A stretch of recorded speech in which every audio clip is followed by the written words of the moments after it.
ሰላም የሃዱ ፖድካስት ቤተሰቦች፣ የዛሬ እንግዳችን የሚገርም እንግዳ ነው። ምናልባት ከሌሎቹ ጊዜ ለየት ያለ ነው። ስለ ገንዘብ መረዳት የምትፈልጉ ሰዎች፣ ምናልባት ከሀገር ውጭ ያላችሁ፣ ሀገር ውስጥ ያላችሁ፣ የራሳችሁን ቢዝነስ ጀመር የምታስቡ ሰዎች በደንብ ብትንትን አድርጎ ያስተማረን ኢኮኖሚስቱና የብዙ ቢዝነስ ባለቤት ከዛም በተረፈ መጽሐፍ ጸሐፊው ጌታቸው ጳውሎስ ጋር ነን። ሆፕፉሊ ስለ ገንዘብ፣ ስለ ቢዝነስ፣ የራስን ስራ ስለመጀመር አጠቃላይ ብዙ ነገሮችን አውርተናል። እንደ ትምህርት እንድትማሩበት ነው ይህንን ፖድካስት የሰራ ነው። ይመቻችሁ። ይሄንን ሁሉ ከዩኒቨርሲቲ የሚወጣ ሰው ወይም ደግሞ 10-12ኛ ክፍል ጨርሶ ያለውን ሰው ሊሸከም የሚችል ኢንቨስትመንት ኢትዮጵያ ውስጥ የለም። ትልልቅ ኢንቨስትመንቶች ኢንተርፕሪነርሺፕ ላይ ከሞቲቬሽን ይልቅ ዲሲፕሊን ነው የሚያስፈልገው። ቢዝነስ የመኖር መብት አለው ልክ እንደ ሰው ልጅ ስትል ትሰማለህ ብዙ ቦታ። ምን ማለት ነው? አንዳንድ ሪስኮች፣ አንዳንድ ፌለሮች እንደ ፎቢያ ይሆናሉ እኮ አንዴ ከመጡ በኋላ እንደ ፎቢያ ነው የሚሆኑት። በቃ ወደዛ ኤሪያ አንቀጠቅጣል ራሱ ማሰብ አትፈልግም። ዶላር አሁን በዚህ ደረጃ ሁሉ ነገር በዶላር እንዲይዝ ኢትዮጵያ ውስጥ የሚኖር ሰው ራሱ ያለውን አቅም በዶላር እንዲቀይር ያደረገው የነሱ ገንዘብ ምንድን ነው ለየት የሚያደርገው? ሀብታም አያደርግም ተቀጥሮ መስራት። የፈለገ ያህል ደግሞ ብትከፈል የትኛውን ሀብታም አያደርግም። ሁሉም ሰው ነጋዴ ሊሆን ይችላል። እኛ ሀገር የቢዝነስ ዳይናሚክሱ በጣም ከፍተኛ ነው። የሆነ ወቅት ላይ በጣም አዋጭ የነበረ ቢዝነስ 2 ዓመት 3 ዓመት በኋላ አዋጭ ላይሆን ይችላል። አንተ ተሟሙተ አጠራቅመህ ልክ ቦታው ላይ ስትደርስ ቢዝነሱ ፌዝ አውት ዘግተው ወጥተዋል። ሌሎች ቢዝነሶች ኢትዮጵያ ውስጥ ፕሮቴክሽን ያስፈልጋቸዋል የሚል እምነት አለ። ኑሮ ውድነት ጣራ በሚነካበት ሀገር፣ ያልተረጋጋ ኢኮኖሚ ባለበት ሀገር ገንዘብ ሴቭ ማድረግ ኪሳራ። ዶላር ቢቀደድ ቢቆሽሽ ባንክ ሄደ መቀየር አትችልም። የኛ ገንዘብ ግን በጣም ተጨማደው ምን ብሎ ባንኮች ይቀበላሉ። አክቹሊ ዶላርን ሰው ራሱ ጌታቸው ጳውሎስ መነገጃ የሚል ኢንፍሉዌንሻል መጽሐፍ የጻፈ ምናልባትም በመቶ ሺዎች ኮፒ የሸጠ ከዛ ውጪ ኢኮኖሚስት አይደል፣ የዩኒቨርሲቲ መምህር፣ ከዛ ደግሞ ኢንቨስተር ቢዝነሶች ላይ ያለ ሰው፣ ከዛ በተጨማሪ ደግሞ ሁላችንም የምንወደውን ስራ የሚሰራ ትሬነር ወይም ደግሞ ሌሎች ሰዎችን በዚህ መንገድ እንዲሄዱ ትሬን የሚያደርግ ስለመጣ በጣም እናመሰግናለን። እኔም በጣም አመሰግናለሁ። ዛሬ መጀመር የምፈልገው ምክንያቱም በጣም ስለ መጽሐፍ ማንኛውም ፖድካስትን በደንብ ሲወራ ሰምቻለሁ። አሜዚንግ ፖድካስት እንትን መጽሐፍ እንደሆነ ብዙ ሰዎችም ሜንሽን እንደሚያደርጉ ኢትዮጵያ ውስጥም በደንብ ሰዎች ጋር የደረሰ መጽሐፍ ነው መነገጃ የሚል። ምናልባት ፎቶውን እናስቀምጠዋለን እዚህ ጋር፣ ለሚፈልጉትም ሊንክ እናስቀምጣለን። በጣም ዲቴል ነገር ስላለው እስኪ ከቤዚክ እንጀምር፣ ሁሉንም ሰው ከሚያግባባ። ምክንያቱም ሁሉ ሰው መከራውን የሚያው ገንዘብ ለማግኘት ነው። ገንዘብ የሚባል ነገር ነው ከሀገር ሀገር የሚያዞረው። አንዱን በበረሃ፣ አንዱን በጫካ፣ አንዱን በትምህርት፣ አንዱን በቲክቶክ፣ ብቻ የትኛውን መንገድ ያችን ገንዘብ ለማግኘት ነው ሰው የሚጥረው። ገንዘብ ምን ማለት ነው? ቤት ቦታ ብቻ አይደለም፣ የታሪክ መጀመሪያ፣ የፍቅር መኖሪያ ነው። ቴምር ፕሮፐርቲስ ላለፉት 10 ዓመታት ከ500 በላይ ደስተኛ ቤተሰቦች ሚሊዮነሮች የቤት ባለቤት አድርገናቸዋል። በተመረጡ በአዲስ አበባ ሰፈሮች መኖሪያ አፓርትመንቶች፣ የንግድ ሱቆችና ሞሎች በጥራት ብቻ ሳይሆን በታማኝነት ገንብተናቸዋል። በእያንዳንዱ ፕሮጀክት ሊተማመኑበት የሚችሉትን ጥራት፣ ሊያዩት የሚችሉትን እድገትና ሊያምኑበት የሚችሉትን የወደፊት ጊዜ እናቀርባለን። በመሆኑም ግንባታቸው በትጋት ከማለዳ እስከ ድቅድቅ ጨለማ በከፍተኛ ፍጥነት እየተገነቡ ካሉት ሳር ቤት ቫቲካን ኤምባሲ፣ 4 ኪሎ ቤተ መንግሥት አጠገብ፣ በቃሊቲ ገላን ኮንዶሚኒየም፣ በፒያሳ ሊሴ ትምህርት ቤት አጠገብ፣ በአያት ፈረስ ቤት ለተወሰነ ጊዜ ብቻ የሚቆይ የ35% ቅናሽ የቤት ዕድለኛ ተጠቃሚ ሆኖ ይፍጠኑ፣ የቤት ሕልሞን ይኑሩ። ለበለጠ መረጃ በ0940 1561 22 ይደውሉልን። የሕልሞ ማረፊያ ቴምር ፕሮፐርቲስ። በቀጣይስ የት እንገባሉት? ገንዘብ ተለያዩ ስኮላርስ የተለያየ ዴፊኔሽን ነው የሚሰጡት። እኔ የኔ መረዳት ገንዘብ ሚዲየም ኦፍ ኤክስቼንጅ ነው። ከዛ ባለፈ ደግሞ ሲምቦል ኦፍ ቫሊዩ ነው። የአንድ ነገር የዋጋ ምልክት ነው ገንዘብ የሚባለው ነገር። አብዛኛውን ሰው ገንዘብ እቺ ወረቀት ላይ የታተመችዋን ካሽ ብቻ አድርጎ ያስባል። ያ መንግስታት፣ ሀገራት የግብይት ልውውጡን ለማሳለጥ ተብሎ የሚፈጠር አግሪመንት ነው። ብር ላይ አይተህ ከሆነ ላምጪው እንዲከፈል ህግ ያስገድዳል ይላል። ኤግዛክትሊ ያቺ ነገር ባትኖር እንትን የለህም ማለት ነው። ምን ማለት ነች ግን እሷ? መንግስት የሚሰጥህ ፕሮቴክሽን ነው። ያ ገንዘብ ዋጋ እንዲኖረው። ለምሳሌ እኔ ብር አምጥቼ ለአንተ 2000 ብር ይሸጣል ብለህ ለምሳሌ ይሄንን ውሃ 20 ብር ይሸጣል ብለህ 20 ብር ሰጥህ፣ አይ ይሄንን ገንዘብ አልቀበልም ብትል እኔ አንተን በህግ ልጠይቅህ እችላለሁ። ኦኬ ብዙ ፋቃትም ስለዚህ ለአምጪው እንዲከፈል ህግ ያስገድዳል የሚለው ወረቀቱን ለያዘው ሰው ማለት ነው። ያ እንትን ባይኖር፣ ያ ቃል ኪዳን ባይኖር፣ ያ ፕሮሚስ ባይኖር ያ ገንዘብ ቫልዩ የለው ማለት ነው። እንደኛ ማህበረሰብ ለምሳሌ ኢትዮጵያ ቴሪቶሪ ውስጥ የኢትዮጵያ ብር ለግብይት መንግስት አውሎታል። ስለዚህ ቫልዩ የተደረገው ነገር በተተመነበት ልክ ያ ገንዘብ ሲቀርብልህ ይሄ ገንዘብ አልቀበልም የማለት በህግ ያስጠይቃል። መቅደድም አትችልም፣ ምንም ማድረግ አትችልም። እንደውም አንዳንድ አገር ገንዘብ የምትይዝበት እንትን ራሱ ህግ አላቸው። ምክንያቱም ገንዘቡን ማቆሸሽ የለብህም፣ መቀደድ የለበትም።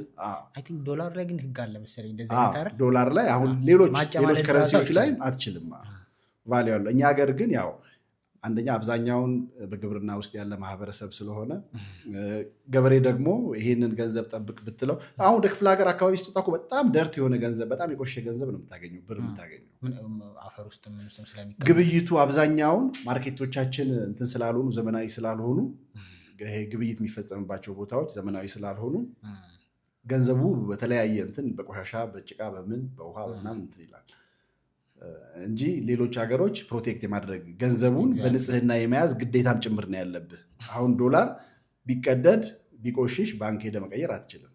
የኛ ገንዘብ ግን በጣም ተጨማደው ምን ብሎ ባንኮች ይቀበላሉ። አክቹዋሊ ዶላርን ሰው ራሱ ዋጋውም ተንከባክበ እንድታረጋት ያደርግሃል አይደለ? ምክንያቱም ዓለም መገበያያ ሰው ደግሞ በዚህ ደረጃ ዶላር የሚፈልገው ከገንዘብ ጋር ተያይዞ እናወራለን። ግን ዶላር በዚህ ደረጃ ሁሉ ነገር በዶላር እንዲመዘ ኢትዮጵያ ውስጥ የሚኖር ሰው ራሱ ያለውን አቅም በዶላር እንዲቀይር ያደረገው የእነሱ ገንዘብ ምንድነው ለየት የሚያደርገው? በደንብ እንዲያውቅ ኦዲየንስም እንዲገባቸው ማለት ነው። ወረቀቱ አይደለም፣ ከወረቀቱ ጀርባ ያለው ኃይል ነው ወረቀቱን ቫልዩ እንዲኖር የሚያደርገው። አሜሪካ ሀያል ሀገር ነው፣ በኢኮኖሚም በሚሊተሪም ሀያል ሀገር ነው።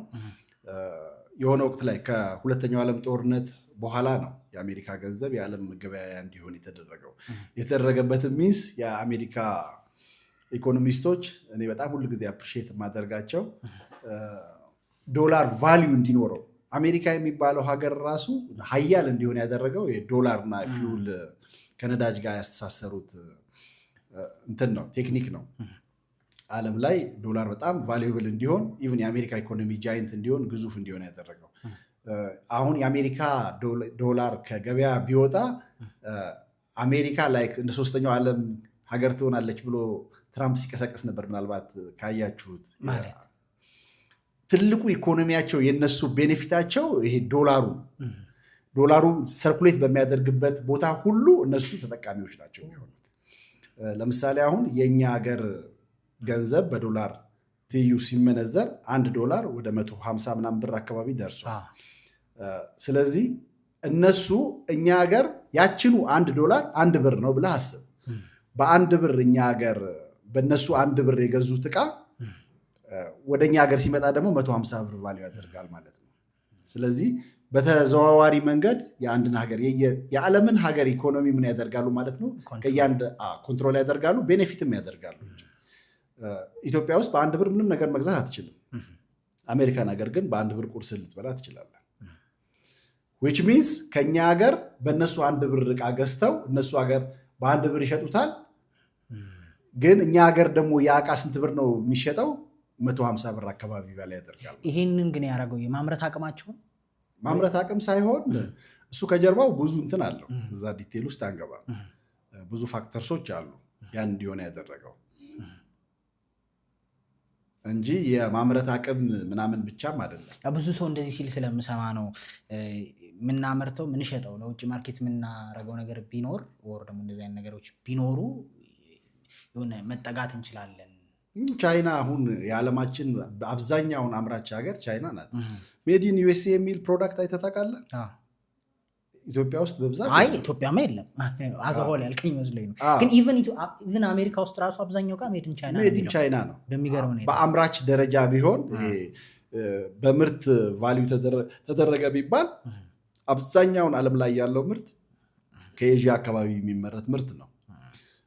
ለምሳሌ ዘይትን ብትወስድ አብዛኛውን የሚመረተው እዚህ ራሽያ፣ ዩክሬን ምናምን አካባቢ ነው የሚመረተው። ቱርክ ምናምን አካባቢ ነው የሚመረተው። ሌሎች ፕሮዳክቶች ኤሌክትሮኒክስ ፕሮዳክቶችን አብዛኛውን ኤዥያ፣ ጃፓን ምናምን ነው የሚመረተው። ቻይና እዛ አካባቢ ነው የሚመረተው። ስለዚህ በማምረት አይደለም የነሱ ገንዘብ ቫልዩ እንዲኖር ያደረጉት።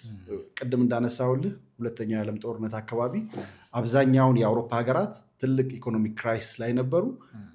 አሜሪካ ምንድን ያደረገችው እዛ ዲቴል አንገባም ብዬ ነበር፣ ግን በተወሰነ መልክ ልንካው። አሜሪካ ምንድን ያደረገችው አውሮፓና አውሮፓ ኤሪያ ያሉ ወርቅ ክምችት ጠቅላላ በእነሱ ዶላር እየገዛች እነሱን ደግሞ በተለያየ በፕሮዳክት በምናምን ሳፖርት አደርጋቸው ነበረ። ስለዚህ የእነሱን ወርቅ ክምችት ሙሉ ካደረቀች በኋላ እነሱ ጋር ደግሞ ምን ተከማቸ? ዶላሩ ተከማቸ። ስለዚህ እነሱ ያላቸው አብዛኛውን ዌልዝ ምን ሆነ? ዶላር ወረቀቱ ሆነ ማለት ነው። ስለዚህ ሳይወዱ በግድ ምን ውስጥ ገቡ? እዛ ትሬንድ ውስጥ ገቡ። ሌላው ዓለምም በዛው እየተከተላቸው ሄደ ማለት ነው። ናይስ። እሺ ሶ ገንዘብ ማለት ዋጋ ነው አለና ዋጋ የያዘ ቁጥር ነው። ላይክ ምናልባት ወረቀት ላይ የተጻፈ ሊሆን ይችላል፣ የተስማማንበት ዋጋ ነው። ታዲያ ይህንን ዋጋ ለምንድን ነው ብዙ ሰዎች ሴቭ አድርጉት፣ ሴቭ አላረጋችሁ ኢንቨስት ብለው ሴቪንግን በደንብ ያበረታቱ አሉ። በዛው ልክ ደግሞ ሴቭ ማድረግ ሀብታም አያደርግም፣ ወይም ደግሞ ሴቭ ማድረግ አይለውጥም። ሴቭ አይደለም ኢንቨስት ነው መደረግ ያለበት። የቱ ጋር ነው ቀጭኑ መስመር ያለው? በሴቪንግ እና በኢንቨስቲንግ መሀል ያለው መስመር ምንድን ነው? ራሱ ሴቭ ማድረግ ማለት ራሱ ማለት ነው። ሴቪንግ ያው ያለህ አቅም እንዲኖረው ኃይል እንዲኖረው ገንዘብ መከማቸት መቻል አለበት፣ መጠራቀም መቻል አለበት። 100 ብር ኢንቨስት አድርገህ የምታገኘው ቤኔፊት እና 1 ሚሊዮን ብር ኢንቨስት አድርገህ የምታገኘው ቤኔፊት እኩል አይደለም። 100 ብር የማድረግ አቅሙና 1 ሚሊዮን ብር የማድረግ አቅሙ አንድ አይደለም። ስለዚህ ሴቪንግ እውነት ነው፣ ሴቪንግ ነው ቤዚክ እንትኑ። አክቹዋሊ ሴቭ የምታደርገው ግን ኢንቨስት ለማድረግ ነው። ሴቭ ሳታደርግ ኢንቨስት ስለማታደርግ ማለት ነው። ቀደም ተከተል መነሻ ያስፈልግሃል። ስለዚህ የሆነ ወቅት ላይ የሚኖርህ የገንዘብ እንትን ይኖራል፣ ሶርስ ይኖርሃል። ያ ሶርስ አንድ ጊዜ ኢንቨስትመንት ውስጥ እንድትገባ እድል ላይ ሰጥህ ይችላል። ምክንያቱም ታይፕ ኦፍ ኢንቨስትመንትም ስላለ በስሞል ስኬል ኢንቨስት የምታደርገው ነገር አለ፣ ሚዲየም ስኬል አለ፣ በላርጅ ስኬል ኢንቨስት የምታደርገው ነገር አለ። ስለዚህ አንተ የኢንቨስትመንት አማራጭህም ይወስነዋል። ገንዘቤን ኢንቨስት ማድረግ አለብኝ ወይ ሴቭ ማድረግ አለብኝ የሚለውን ለመምረጥ ልትሰማራበት ያሰብካቸው የቢዝነስ ታይፖችም ይወስኑታል። አንድ ሰው ግን ደሞዙን የሆነ ደሞዝተኛ ነው እንበል፣ ጥሩ ደሞዝ ያለው ሰው ዝም ብሎ ቢያስቀምጠውስ? ኪሳራ ነው። ብዙ ሰው አሁን ውጭም ሀገር የሚኖሩ አረብ ሀገር የሚኖሩ ኢትዮጵያ እየላኩ ያስቀምጣሉ ገንዘባቸውን። ኪሳራ ነው። በተለይ እንደ ኢትዮጵያ ላለ ሀገር በየቀኑ የኑሮ ውድነት ጣራ በሚነካበት ሀገር፣ ያልተረጋጋ ኢኮኖሚ ባለበት ሀገር ገንዘብ ሴቭ ማድረግ ኪሳራ ነው። ምንድነው ማድረግ ያለባቸው? የኔን ላይፍ ኤክስፒሪየንስ ልንገርህ። የሆነ ወቅት ላይ ከዩኒቨርሲቲ እንደወጣው የመንግስት ልማት ድርጅት ውስጥ ነበር የምሰራው። የመንግስት ልማት ድርጅት ውስጥ እየሰራው የተወሰነ ከደሞዝ የሚያልፍ ነገር ሲኖር ሴቭ እናደርጋለን። ያ ገንዘብ ተጠራቅሞ ግን ከፍ አይልም። ይገርምሃል፣ በደሞዝ የሚመጣ ገንዘብ ምን ቃል ኪዳን እንዳለበት ሲጠራቀም የሆነ ወጪ ይመጣበታል። አይጠራቀምም። በቃ የሆነ ተጠራቀመ ስትለው የሆነ የሚመታው ነገር ደግሞ ይመጣል እና ብዙ አያድግልህም፣ በምትፈልገው እንትን አያድግልህም። ከዛ ገንዘቡ አላድግ ሲል ወደ ምን እንትን ነው የገባሁት። አክቹዋሊ ከዛ ከመንግስት ልማት ድርጅት መርቲ የሚባል መስሪያ ቤት ነበር የምሰራው። ከዛ ከወጣው በኋላ የኮምፒውተር ንግድ ነው የጀመርኩት። ከአዲስ አበባ ከፒያሳ አዳማ ወስጄ እሸጣለሁ ኮምፒውተር እና ትርፉም ጥሩ ስለነበረ ገንዘቡ ይጠራቀማል። የሆነ ጊዜ ላይ እንትኑ ሳቹሬት አደረገ ቢዝነሱ። ሁሉም ሰው ኮምፒውተር ነጋዴ ለመደ ኮምፒውተር ደግሞ ለመግዛት ኢገር የሆነውም ሰው ደግሞ ቀዝቀዝ እያለ ስሜቱ እየቀዘቀዘ መጣ። ስለዚህ ምንድነው መሆን ያለበት? ቢዝነሴን ወደ ሌላ ዳይሬክሽን መቀየር አለብኝ። እያየሁት እየቀዘቀዘ ስለሆነ ማለት ነው። ሬስቶራንት ነው መክፈት የፈለግኩት በሰዓቱ። ሬስቶራንት ለመክፈት የሚያስፈልገው ብዙ ገንዘብ ነው። ከ2000 በኋላ ደግሞ ምናልባት እናንተ ካስታወሳችሁ አላውቅም፣ ከ2000 በኋላ የኢትዮጵያ ብር መውደቅ የጀመረበት የኑሮ ውድነት ሚሊኒየም ከሚሊኒየም በኋላ የኢትዮጵያ ብር ዋጋው እየቀነሰ እንዳሁኑም ባይሆን ማለት ነው። የአሁኑ በጣም ፋስት ነው። ዋጋው እየቀነሰ ነው የመጣው የብር የመግዛት አቅሙ ማለት ነው። ስለዚህ ምንድነው ያደረኩት? ሬስቶራንት ነው የመስራት ፍላጎቴ፣ ቪዥኔ ትልቅ ሬስቶራንት መክፈት ነበረ። ስለዚህ የማገኘውን ገንዘብ ምንድነው ያደረኩት? ባንክ ከማስቀምጠው ይልቅ ባንክ ሳስቀምጠው በየቀኑ እየሞተብኝ ነው፣ ኢንፍሌት እያደረገ ስለሆነ ማለት ነው። የገንዘብ ዋጋ የመግዛት አቅሙ እየወረደ ስለሆነ ምንድነው ማድረግ የነበረብኝ? ለሬስቶራንት የሚያስፈልጉ እቃዎችን መግዛት ነው የጀመርኩት። የሬስቶራንቱ ሙሉ ብር አልነበረኝም። ስለዚህ ቀስ በቀስ ኦልሞስት ዓመት ከ6 ወር 2 ዓመት አካባቢ ፈጀብኝ ሙሉ እቃው እስኪያልቅ። ግን አትሊስት አንተ እቃውን በገዛህበት ሰዓትና ሬስቶራንት በከፈትክበት ሰዓት እቃዎቹ ላይ በጣም ደብል ምናምን ሊሆን ይችላል ማለት አይከፍትም። እኔ አሁን እቃውን ለመግዛት ለምሳሌ 2 ዓመት ፈጀብኝ አልኩ አይደለ? 2 ዓመት የፈጀብኝ እቃ ወጪውን ስደምረውና አሁን ልግዛው ብል ገንዘቡን ባስቀምጠው ኖሮ ያ ገንዘብ አይገዛልኝም፣ ሬስቶራንቱ መክፈት አይከፍትም። ስለዚህ የኔን ላይፍ ኤክስፒሪየንስ ነው የምነግርህ። ስለዚህ ገንዘቡን ብቻ ባንክ ማስቀመጡ ብዙ እንትን የለውም። ግን ቪዥን ከሌለህ ደግሞ ከምታጠፋው ከምትዝናናበት ሌክዠሪ ላይፍ ከምትኖርበት ሴቭ ብታደርገው የተሻለ ነው። ከሁሉ የሚሻለው ግን ኢንቨስት ማድረጉ ነው። ኢንቨስት ለማድረግ የምትመርጣቸው የቢዝነስ ኤሪያዎችን በደንብ አይደንቲፋይ ማድረግ፣ ከዛ እነኛ ላይ በደንብ ጥናት ካደረግ። አንዳንድ ጊዜ ደግሞ ምን አይነት ችግር አለ መሰለህ? እኛ ሀገር የቢዝነስ ዳይናሚክሱ በጣም ከፍተኛ ነው። የሆነ ወቅት ላይ በጣም አዋጭ የነበረ ቢዝነስ 2 ዓመት 3 ዓመት በኋላ አዋጭ ላይሆን ይችላል። አንተ ተሟሙታ አጠራቅመህ ልክ ቦታው ላይ ስትደርስ ቢዝነሱ ፌዝ አውት ዘግተው ወጥተዋል። ሌሎቹ ሴክተሩ ላይ የነበሩ ሰዎች ዘግተው ወጥተዋል።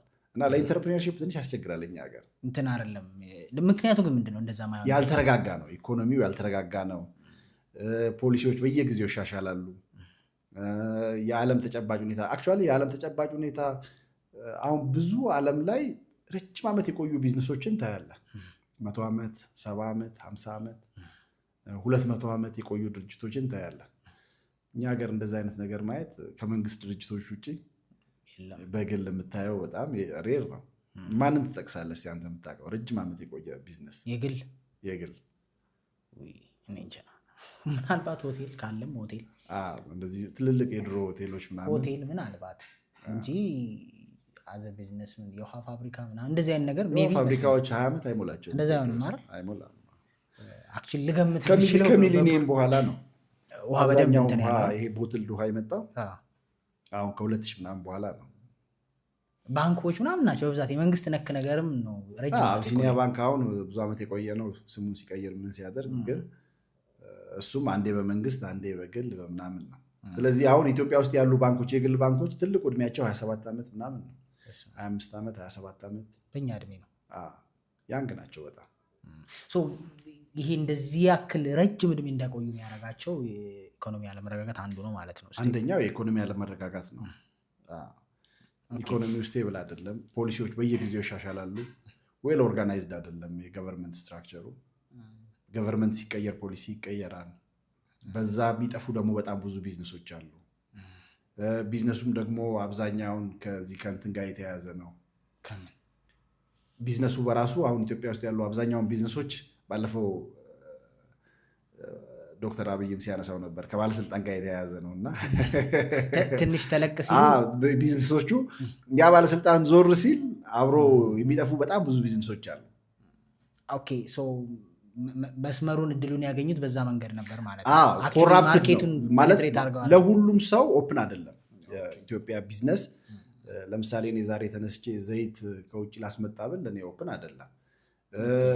ባሪየሮቹ ብዙ ናቸው። ቡና ኤክስፖርት ላይ ልግባ ብትል አሁን ሰሞኑን አዲስ ይወጣ አዲስ አይደለም አክቹዋሊ 4 ወር 5 ወር ይሆናል። ቡና ኤክስፖርት ላይ ለመግባት ሚኒመም ሪኳየርመንቱ ወደ 10 ሚሊዮን ብር ምናምን አድርገውታል። ስለዚህ 2 ሚሊዮን ብር 3 ሚሊዮን ብር ይዞ ቡና ንግድ ውስጥ መግባት አይቻልም ማለት ነው። እና እንደዛ አይነት ባሪየሮች አሉ። ኦኬ እሺ፣ ይሄንን በደንብ እንመለስበታለን። ምክንያቱም ከቢዝነስ ተነስተን እያደግን ስንሄድ ያደገ ቢዝነስ ራሱ ለምን የማይቀጥለው ወር ደግሞ ኢንተርፕረነሮች ለምንድን ነው በጣም ስትረግል እያደረጉ የሚለው ላይ እናየዋለን። እሺ ሶ ገንዘብ ማለትን አየን፣ ቢዝነስ ሴቭ ማድረግ ወይም ኢንቨስት ማድረግም ደግሞ ይሄን አየን ከሀገሪቷ ተጨባጭ ሁኔታ ጋር። እሺ ሶ አንድ ሰው ቢዝነስ መጀመር ቢያስብ ወይም ደግሞ አሁን ኮመን የሚነሳ ነገር አለ መቼም ታየዋለህ ብዬ አስባለሁ አንዳንድ ሶሻል ሚዲያ ላይ ምናምን በቃ ሰዎች በደሞዝ በጣም ኑሮ ስለሚከብድ ግዴታ የሆነ ነገር መሸጥ አለብን የሚል ሀሳብ ውስጥ ሁሉም ሰው ኢንተርፕረነር እንዲሆን ግፊት አለ። የመጀመሪያ ጥያቄ ሁሉም ሰው ነጋዴ መሆን ይችላል ወይ? ሁሉም ሰው ኢንተርፕረነር መሆን ይችላል ወይ ነው የመጀመሪያ ጥያቄ። በመወለድ የሚገኝ አይደለም ኢንተርፕረነርሺፕ፣ በውልደት የምታገኘው ነገር አይደለም፣ የምትማረው ነው። ኢንፍሉዌንስ የሚያደርግብህ ነገር ሊኖር ይችላል። አክቹዋሊ ለምሳሌ እንደ ማህበረሰብ የአንድ አካባቢ ሰዎች ነጋዴ የሚሆኑበት እድል ይኖራል፣ አንዱን እያየ ማለት ነው ፓዮኒር ሲኖረው። ከዛ በተረፈ ቅድም እንዳልኩ እኛ ቤተሰብ ላይ ማንም ነጋዴ የለም፣ እኔ የመጀመሪያው ነጋዴ ነኝ። ስለዚህ የግድ ቤተሰብ ነጋዴ ሆኖ አንተ ነጋዴ ትሆናለህ። አንዳንድ ቤተሰብ ላይ ደግሞ አለ እናት አባት ነጋዴ ሆነው እሱ ደግሞ ፕሮፌሽናል መሆን ፈልጎ በሆነ ዲሲፕሊን ላይ ገብቶ ሲሰራ ምናምን ታያለህ። እንዴት ነጋዴ ሆንክ ታዲያ? ምክንያቱም ብዙ ሰው የቤተሰቡን እንትን የመከተል ነገር አለ፣ የተለመደ ነገር። ቤተሰብ አስተማሪ ከሆነ አስተማሪ፣ ዶክተር ከሆነ በብዛት ልጅ ዶክተር ነው የሚሆነው፣ ነጋዴም ከሆነ ደግሞ ነጋዴ ነው የሚሆነው በብዛት። አንተ የመጀመሪያው የቤተሰቡ ነጋዴ ነኝ አልክ። እንዴት ገባህ ወደ ንግድ ታዲያ? መጀመሪያ ንግድ ውስጥ እንግዲህ የምትገባው መቀየር የምትፈልግ ከሆነ ፋይናንሻል ፍሪደም የጊዜ ነፃነት ማግኘት የምትፈልግ ከሆነ። በነገራችን ላይ ይቅርታ ላቋርጥ፣ ግን ብዙ ቦታ ኢኮኖሚክስን ቢዝነስ አድሚኒስትሬሽን የሚያስተምሩ ሰዎች ኮምፔር ቱ አዘር ፕሮፌሽን የፋይናንሻል ፍሪደም አላቸው። ይህንን አይቻለሁ ፕራክቲካሊ በብዛት። አሁን ኢኮኖሚክስ የሚያስተምሩ ምናምን ኢቨን ዩኒቨርሲቲ አካባቢ መኪና ያላቸው ምናምን ናቸው።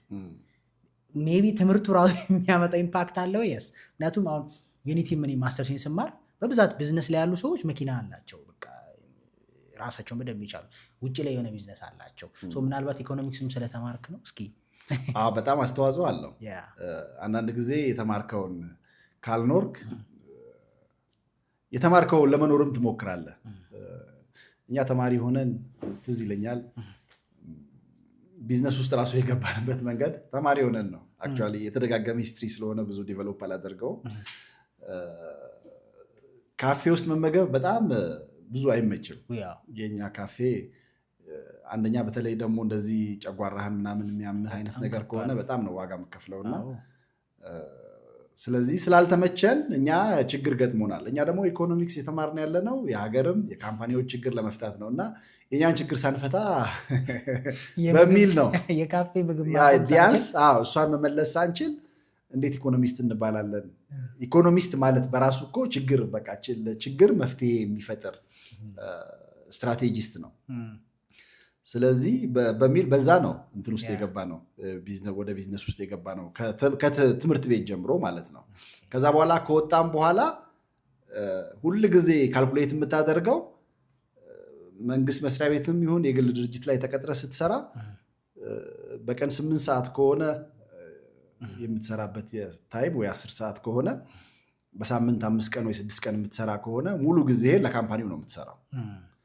ካምፓኒው ደግሞ ለአንተ ደሞዝ የሚከፍልህ እኮ ስላተረፈው ነው። ስለዚህ አንተ ደግሞ ለራስህ ብትሰራ ሞር ትርፋማ ልትሆን ትችላለህ የሚለውን ታስባለህ። ከዛ በተረፈ ደግሞ የማደግ ፍላጎት ይኖርሃል፣ የመለወጥ ፍላጎት። ቅድም እንዳልኩ የገንዘብ ነፃነት ማግኘት ሁሉም ሰው ይፈልጋል። ስለ ገንዘብ ደግሞ ታውቃላችሁ ከማንም በላይ። ስለ ገንዘብ ደግሞ ተምረናልም ደግሞ ስንማርም ለእውቀት ብለን እኔ በተለይ ዩኒቨርሲቲ ስገባ ሜካኒካል ኢንጂነሪንግ ነበር የተመደብኩት። ኢኮኖሚክስ በሰው ቀይሬ የተማርኩት ፊልዱ ስለምፈልገው ማለት ነው። ስለዚህ ስማረው ለእውቀት ነው የተማርኩት፣ ለፈተና አይደለም ማለት ነው። እና ገብቶኝ ነው የተማርኩት። ገብቶኝ ስለተማርኩ መኖር ደግሞ ፈለግኩኝ። ያንን ሳይንስ መኖር ፈለግኩ፣ አገሬ ላይ ኢምፕሊመንት ማድረግ ፈለግኩ። ለዛም ነው አሁን እኔ የገባኝን እውነት ለሌላው ለማስተማር ይኸው ኢትዮጵያንም ዞረው ትሬኒንግ እያዘጋጀው መጽሐፍ እየጻፍኩም ዞረው ያው እኔ የገባኝ እውቀት ለሌላው መትረፍ አለበት የሚል እንትን ስላለኝ ነው ለእኔ ስለጠቀመኝ ማለት ነው። በነገራችን ላይ ዩኒቨርሲቲ እያለን ከጓደኞች ጋር በጣም ከምንመኘው ነገር አንዱ ኢኮኖሚክስ መማር ነበር። አንድ ሳብጀክቱን እንማራለን። ደስ ይላል እኮ ትምህርቱ በጣም በተለይ የቁጥር ነክ ነገር ስለሆነ ኢንጂነሪንግም ላይ በጣም ሪሌት ያደርጋል። ምክንያቱም ኢንጂነሪንግ ኢኮኖሚክስ የሚባል ነገር ያስተምሩሃል። ያው ዲዛይንም ስታደርግ ኢኮኖሚክስ ግድ ማወቅ አለብህ ስለ ኢኮኖሚክስ ምናምን ቤዚክ ይሆናል። ብሮድ እኮ ነው ኢኮኖሚክስ በጣም ሰፊ ነው። እኔ አሁን አንዳንድ ጊዜ እኛ ሀገር ያው ዲፓርትመንቶቹም ጥቂት ስለሆኑ ኢኮኖሚክስ ቢዝነስ ኢኮኖሚክስ ብቻ ነው ኢኮኖሚክስ መስሎ የሚታየው። ግን ቢዝነስ ኢኮኖሚክስ ብቻ አይደለም ዓለም ላይ ያለው። ዲቨሎፕመንት ኢኮኖሚክስ አለ፣ ኢነርጂ ኢኮኖሚክስ አለ፣ ኢንቫይሮንመንታል ኢኮኖሚክስ አለ፣ አግሪካልቸር ኢኮኖሚክስ አለ፣ ሪሶርስ ኢኮኖሚክስ አለ። እኔ የተማርኩት ሪሶርስ ኢኮኖሚክስ ነው እና ኢኮኖሚክስ ዲፓርትመንቱ በራሱ በጣም ብሮድ ነው። ከሄልዝ አንጻር ኢኮኖሚክስ አለ፣ ሄልዝ ኢኮኖሚክስ አለ፣ ብዙ ነው ያለው። ስለዚህ የማይነካው ነገር የለም ልልህ ፈልጌ ነው። እሺ አንድ ሰው ቅድም እንዳልኩት ሁሉም ሰው ቢዝነስ ኦነር መሆን ይቻላል።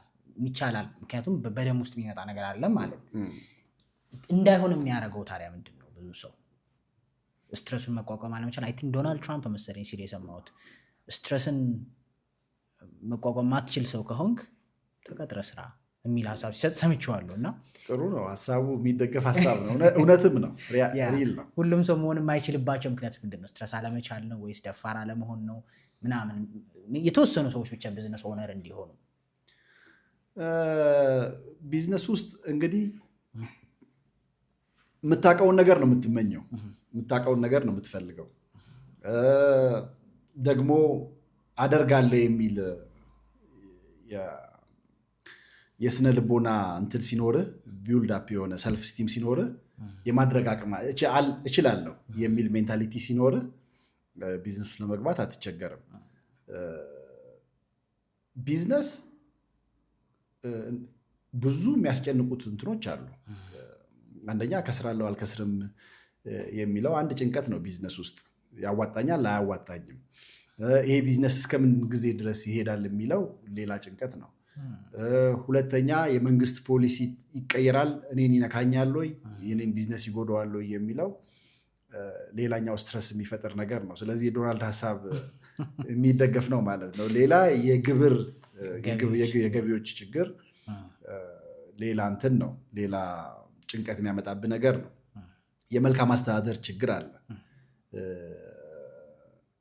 ፖሊሲው ለነጋዴ ሲወጣ ምን ያህል ነጋዴውን ይጠቅማል ይጎዳል፣ እስከ ምን ያህል ነው ኢላስቲሲቲው፣ ነጋዴው የሚሸከምበት ኢላስቲሲቲ ምን ያህል ነው የሚለው ብዙ ጥናት ሳይደረግ ነው ፖሊሲ የሚወጣው። ስለዚህ እነኛ ነገሮች ቢዝነሱ ላይ ሰው ደፍሮ እንዳይገባ ያደርገዋል። ግን ደፍሮ የገቡ ሰዎች ደግሞ ዋንስ ቢዝነሱ ላይ ከገቡ በኋላ እዛው ይታገላሉ እንጂ ወደኋላ አይሉ። አንዴ ከያዝከው በኋላ ለመመለስ አስቸጋሪ ነው። ምክንያቱም የምታገኛቸው ብዙ ቤኔፊቶች ስላሉ ማለት ነው። ቢዝነስ ኦን ስታደርግ የራስን ካምፓኒ ነው ራን የምታደርገው። ስለዚህ ድርጅቱ ከሚያተርፈው ትርፍ ተጠቃሚ ነህ። የጊዜ ነፃነት አለ፣ አለቃ የለብህም የራስህ ቢዝነስ ከሆነ ማለት ነው። እነኛ ነገሮች የሚሰጡ በዛው ልክ ግን አለቃ አለመኖሩ ከባድ ያደረገው ከሰው ባህሪ አንፃር እንትን ነው። ቢዝነሱን የምትረዳበትና ማኔጅ የምታደርግበት ያንተ ሰልፍ ዲሲፕሊን ይጠይቃል ማለት ይፈልጋል። በጣም ሰልፍ ዲሲፕሊን ይፈልጋል። ቢዝነስ በጣም ሰልፍ ዲሲፕሊን ይፈልጋል። ምክንያቱም አሁን አንዳንድ ሰው ቢዝነስ ውስጥ መግባት የሚያስብበት ኮር ሀሳብ በቃ ነፃነት ምናምን፣ ግን ከዛ በላይ ዋጋ ያስከፍልም ወይ ነው። ምናልባት ተቀጥሮ መስራት ይቀላል እስከምንል የሚያደርስበት ሲቹዌሽን። ተቀጥሮ መስራት በምንም አይነት ሂሳብ ዌልዚ ሀብታም አያደርግም። ተቀጥሮ መስራት የፈለገ ያህል ደሞዝ ብትከፈል የትኛውን ሀብታም አያደርግም። ምናልባት ሌላ እንትን ውስጥ ካልገባህ፣ ሌላ ቤኔፊት የምታገኝበት ሚንስ እስከሌለ ድረስ ተቀጥረ ሰርተህ ሀብታም አትሆንም። ምክንያቱም የሚሰጥህ በአንተ አቅም ልክ ሳይሆን በካምፓኒው አቅም ልክ ነው ደሞዝ የሚከፈል። ሁለተኛ ነገር ተቀጥረ ስትሰራ ሙሉ የአንተ ፖቴንሻልም አይወጣም። አንደኛ የድርጅቱ ፖሊሲም የአንተ ፖቴንሻል እንዳይወጣ ሊይዝ ይችላል። የድርጅቱ ካፓሲቲም የአንተ ፖቴንሻል ሙሉ ለሙሉ እንዳይወጣ ሊይዝ ይችላል። ሁለተኛ የሰውነትህ በራሱ የሰው ባህሪ በራሱ ሙሉ ለሙሉ ዲቮትድ ሆነ ሙሉ ለሙሉ ኤግዘርት አድርጋ ያለህን እውቀት ጉልበትህን ጊዜህን ኤግዘርት አድርጋ እንዳትሰራ እንቅፋት ሊሆንብህ ይችላል። ስለዚህ ተሞክሮቹንም ስታይ እኔ አሁን መርቲ ሰራ ጥሩ ደሞዝ ነበር የሚከፈለን። ደሞዙም ጥሩ ነው።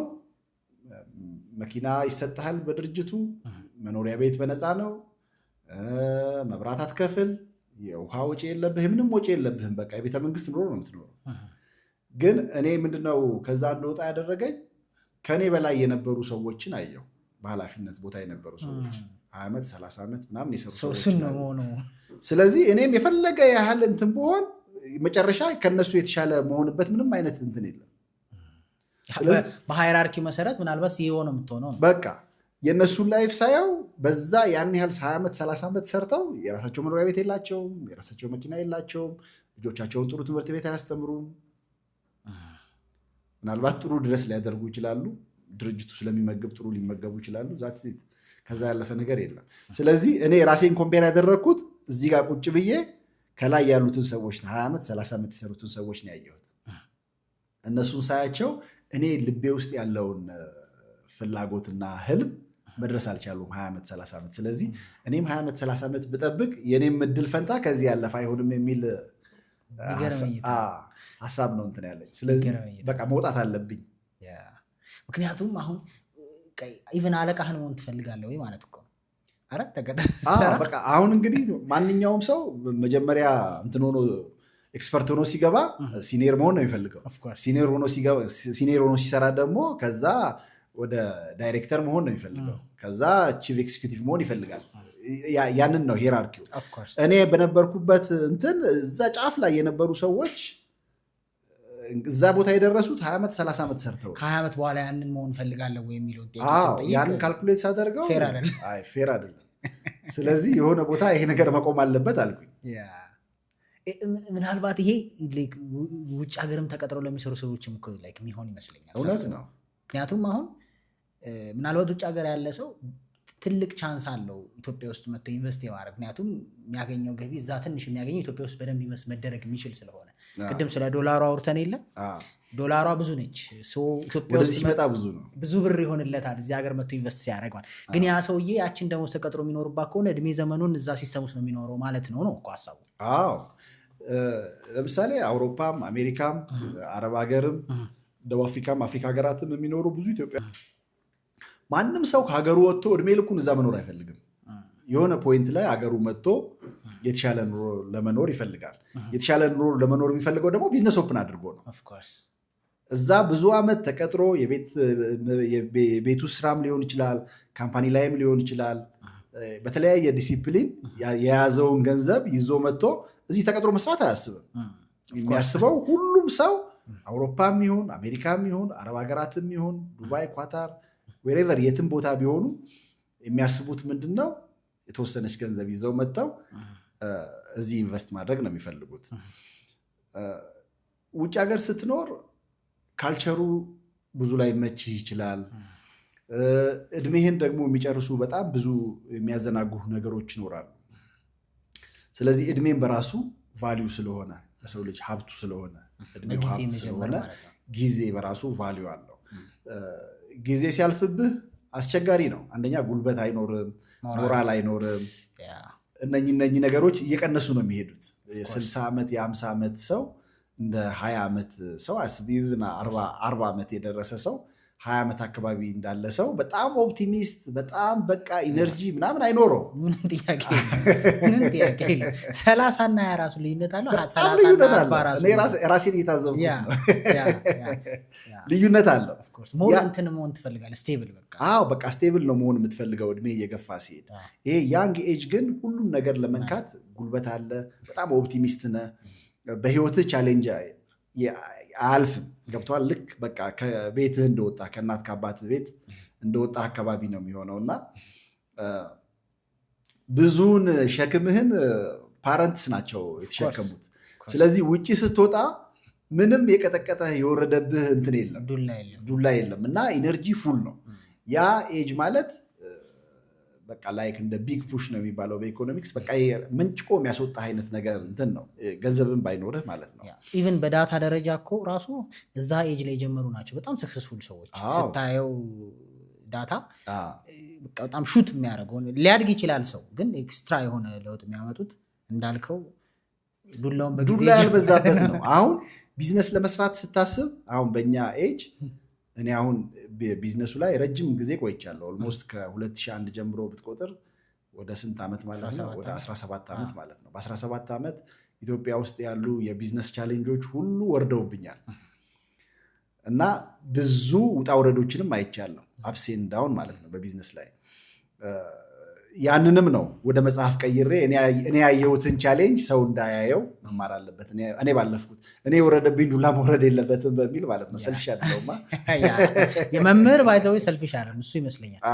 ማካፈል የመብዛትም እንትን ስለሆነ እና ዱላም ስላልበዛብህ ሪስክ ለመውሰድም አትፈራም። አንዳንድ ሪስኮች አንዳንድ ፌለሮች እንደ ፎቢያ ይሆናሉ እኮ አንዴ ከመጡ በኋላ እንደ ፎቢያ ነው የሚሆኑት። በቃ ወደዛ ኤሪያ አንቀጠቅጣል ራሱ ማሰብ አትፈልግም። አንዳንድ ቢዝነስ ቶቶ የሚለው ቢዝነስ አለ የፈለገ ሰዎች ተሳካላቸው ብትለው በቃ ያለፈበት መንገድ እንግዲህ በጣም እንትን ነው። ስለዚህ ያንግ ኤጅ ላይ ያለው ደግሞ አብዛኛውን ኢትዮጵያ ውስጥ አሁን ኦልሞስት 67% ዳታውን እንግዲህ እንትን ባንልም ከ30 ዓመት በታች ነው ያለው። እንደዛ ነው የሚለው። ስለዚህ አሁን ይሄ በጣም ሊሰራበት የሚገባ ጀነሬሽን ነው። ኢነርጂው ምኑ ያለው ስለሆነ ማለት ነው። ስለዚህ ይሄ አሁን ይሄን ያህል እንትን ይዘ ኢትዮጵያ እንግዲህ ከ10 ከ20 ዓመት በኋላ ምን ያህል ሀብታም ሀገር ልትሆን እንደምትችል በትክክል ከተቃኘ በትክክል መንግስት ፖሊሲውን እንትን ካለ ለስራ ፈጣሪዎች ምቹ ካደረገው የኮንትሮሊንግ እንትኑም አንዳንድ ጊዜ ቢዝነሶች እንዲያድጉ ትልልቅ ቢዝነሶች ላይ ለምሳሌ መንግስት እውነት ነው ታክስ ያስፈልገዋል፣ ገቢ ያስፈልገዋል። ገቢ የሚያገኘው ደግሞ ከቢዝነሶችም ነው፣ ከግለሰብ ከዌጅም ነው፣ ከኢንተረስት ከተለያየ ገቢዎች ነው መንግስት የሚያገኘው። ስለዚህ ቢሆንም ግን አሁን እኛ ከያዝነው የህዝብ ዴሞግራፊ አንጻር አብዛኛውን ወጣት የመስራት አቅም ያለው ስለሆነ እንደዚህ በተለይ ስሞል ቢዝነስ አካባቢ ያሉ ቢዝነሶችን ሳፖርት ሊያደርግ የሚችሉ ፖሊሲዎች ቢወጡ አብዛኛውን ሰው እንትን ማድረግ ትችላለህ። ቢዝነሱ ላይ ተሳታፊ እንዲሆን ማድረግ ትችላለህ። ምክንያቱም ያንን ካላደረክ ደግሞ ትልቅ የማህበራዊ ፖለቲካ ኪሳራ ሊያመጣ ስለሚችል ማለት ነው። ይሄንን ሁሉ ከዩኒቨርሲቲ የሚወጣ ሰው ወይም ደግሞ 10-12ኛ ክፍል ጨርሶ ያለውን ሰው ሊሸከም የሚችል ኢንቨስትመንት ኢትዮጵያ ውስጥ የለም። ትልልቅ ኢንቨስትመንቶች ሰው ራሱን ችሎ እንዲንቀሳቀስ ምቹ ሁኔታ መፈጠር አለበት የሚል እምነት አለ። ለዚህ ይመስለኛል ሶሻል ሚዲያ በጣም አግሬሲቭሊ እየመጣ ያለው ኢትዮጵያ ውስጥ።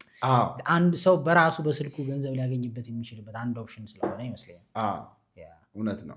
ግን ሌሎች ሴክተሮች ደግሞ በዚሁ ልክ ቢበረታቱ ሊጨበጥ የሚችል ሀብት አገሪቷ ውስጥ ዲቨሎፕ ማድረግ ትችላለህ። አሁን ታንጀብል የሆነ ሀብት ማለት ነው። እሺ፣ ስለዚህ ካነሳ ነው አይቀር እንዳልከው እነዚህ ሰዎች ከአረብ ሀገርም አውሮፓም አሜሪካም የሚኖሩ ሰዎች ምናልባት ፕሮፌሽናል ስራ የሌላቸውን እንበላቸው። እሺ፣ እዛ ሀገር በጣም ፕሮፌሽናል ስራ ያላቸውን እንተዋቸውና ፕሮፌሽናል ስራ የሌላቸው የሆነች ሰርተው የሚያገኙ ኢትዮጵያ ውስጥ መጥተው ኢንቨስት ማድረግ ይፈልጉ ተቀጥረው አረብ ሀገር ሰው ቤት የሚሰሩ በውጭ የሚሰሩ ብቻ ግን የሆነ ሰዓት መጥተው ኢትዮጵያ ውስጥ ቢዝነስ መጀመር የሚያስቡ የሆነ ነገር ሸጠው አትርፈው መኖር የሚፈልጉ ጥሩ ህይወት ለሆነ ያክል ገንዘብ እያጠራቀሙ ያሉ ሰዎች ይኖራሉ። አሁን ካለ አንተ የኢትዮጵያ ኢኮኖሚ አንደርስታንዲንግ አንጻር ስለ ገንዘብ ካለ እውቀት አንጻር ምን ስቴፕን ይከተሉ? ላይክ እነዚህ ሰዎች ስለ ቢዝነስ የሚያውቁት ታሪክ የለም። ከየት ይጀምሩ? ምክንያቱም ሁሉም ሰው አሁን 500 ሺህ አለኝ ምን ልስራ፣ 700 ሺህ አለኝ ምን ልስራ፣ 2 ሚሊዮን አለኝ ምን ልስራ የሚል ቲክቶክ ላይ በጣም በዝቷል። በተለይ ቢዝነስ ኮንተንት የሚሰሩ ሰዎች ላይ ኮሜንት ስትገባ 300 ሺህ አለኝ ምን ላርግበት፣ አረብ ሀገር ነው የምኖረው 800 ሺህ አለኝ ኢትዮጵያ መጥቼ ምን ልስራ። ምን ልስራ ራሱ የመጀመሪያው ጥያቄ ነው። ላይክ እንደ ቢዝነስ እንትን ከየት ነው የሚጀመረው? ምን ልስራ ከሚል ጥያቄ ነው። እስኪ በአንተ ስቴፕ ሰው ምን ስቴፕ ይከተሉ ወይስ መማር ነው መጀመሪያ? ጥሩ ነው። አሁን ምን አይነት ነገር አለ መሰለህ፣ እንግዲህ በጣም ብዙ የተዘጋጀ ሰው አለን ማለት ነው። እኔ በደንብ ነው የማየው። ስራ ለመስራት ፍላጎት ያለው ዝግጁነት ያለው በፋይናንስ የተዘጋጀ በፍላጎት የተዘጋጀ አንድ ስቴፕ ብቻ የሚጠብቅ በጣም ብዙ ሰው አለን ማለት ነው። ልክ ነው። ኢትዮጵያ ውስጥ ደግሞ በጣም ብዙ የቢዝነስ ኦፖርቹኒቲ ነው ያለው። ኢትዮጵያ በጣም ብዙ ችግር ያለባት ሀገር ስለሆነች ቢዝነስ ደግሞ የሚጀምረው ከችግር ፈቺነት ስለሆነ ኢትዮጵያ ውስጥ ሊሰሩ የሚችሉ በጣም እልፍ የሆኑ ቢዝነሶች ነው ያሉት። ሰውን ይህንን ስራ ብለህ አድቫይዝ አታደርገው። ምክንያቱም ቅድም እንዳልነው 70% ወጣት ቢሆንና የተዘጋጀ ሰው ቢኖር ለ70 ሚሊዮን ሰው ወይም ደግሞ ለ80 ሚሊዮን ሰው ይህንን ስራ ብለህ አድቫይዝ አታደርገው። ምክንያቱም ሁሉም ሰው የራሱ የሆነ ምን ስላለው አቅም አለው፣ ፍላጎት አለው፣ ዝግጁነት አለው። እዚህ ጋር አንድ በደንብ እንግዲህ የሚከታተል ሰው በጣም ስትረስ ሰጥቶ እንዲሰማን የምፈልገው ቢዝነስ ላይ 3 ቤዚክ ነገሮች አሉ ሰው ማሰብ ያለበት። አንደኛው ውስጡ ላይ የሚጮህ ኮሊንግ አለው፣ ሊሰራ የሚፈልገው ውስጡ ጥሪ ማለት ነው። ያንን በደንብ አድርጎ ማዳመጥ መቻል አለበት። ሁለተኛው ነገር ምንድነው? ስኪሉ በህይወት ዘመኑ ያዳበራቸው የተለማመዳቸው ስኪል አለ። ያንን በደንብ አድርጎ ምን ማድረግ አለበት? ስኪል ስል ለምሳሌ አንዳንድ ሰው በቀላሉ ሊሰራው የሚችለው ነገር ለሌላው ሰው ደግሞ ዲፊካልት የሆነ ነገር አለ። ላይክ እንደ ኮምፓራቲቭ አድቫንቴጅ ይባላል በኢኮኖሚክስ። ኤክስፒሪየንስ ምግብ መስራት ከሆነ ያ ሰው ረጅም ዓመት እና ቆንጆ ምግብ መስራት የሚችል ከሆነ የምግብ ቢዝነስ ውስጥ እንደመግባት እንደማለት ነው። አሰዋር አሁን ቅድም ያነሳ ነው መጀመሪያ ምኑን ነው ውስጡ ፍላጎቱ አለ ወይ ድሪም የሚያደርገው ነገር አለ አይደለ? ድሪም በጣም ፓወር ስላለው ማለት ነው። ከዛ ቀጥሎ ስኪሉ የተለማመዳቸው ስኪል። ሶስተኛው ኤክስፒሪየንሱ በህይወት ኤክስፒሪየንስ ያደርገው የቆየው ነገር። እነኚህ ነገሮች በጣም ቤዚክ ናቸው። እንዲሁ በቀላል የምታያቸው ነገሮች አይደሉም፣ መነሻ ናቸው። ከዛ በተረፈ ደግሞ እነኚህ ኢንተርናል ናቸው። ኤክስተርናሊ ደግሞ የሚያያቸው ጋፖች አሉ። ምንድነው እኔ ልሞላ የምችለው ጋፕ በሚኖርበት ማህበረሰብ በከተማ ሊሆን ይችላል እንደ ሀገር ሊሞላ የሚችለውን ጋፕ በደንብ አድርጎ ዲፋይን ማድረግ መቻል አለበት። ስለዚህ እነኚህ አሁን ተዘጋጁ መስራት ፍላጎት ያላቸው ሰዎች ምንድነው መጀመሪያ ማድረግ ያለባቸው? ቁጭ ብለው መማር መቻል አለባቸው። ምክንያቱም እውቀት ነው ነፃ የሚያወጣ። ያወቅከው ነገር አውቀህ የምትሰራው ነገር ደግሞ ኢቭን ብትስት እንኳን የቱ ጋር እንደተሳካ ታውቀዋለህ። ዝም ብለህ በደመ ነፍስ የምትገባበት አንዱን አይተህ የምትገባበት ነገር ብዙ ጊዜ ዋጋ ያስከፍላል። ፕላስ 2-3 ለመውደቅ የሚያስችል ኢነርጂውም የገንዘብ አቅሙም ላይኖር ይችላል። በተለይ አሁን እኛ ሀገር አንድ ጊዜ ከወደቅ ተመልሶ ለመነሳት በጣም ቻሌንጂንግ ነው። ባለውም ነገር ስለሚጀመር ሰው ያለውን ነገር አሟጦ ነው ቢዝነሱ የሚገባው፣ ገንዘቡንም ሞራሉንም ጊዜውንም ሁሉንም ነገር።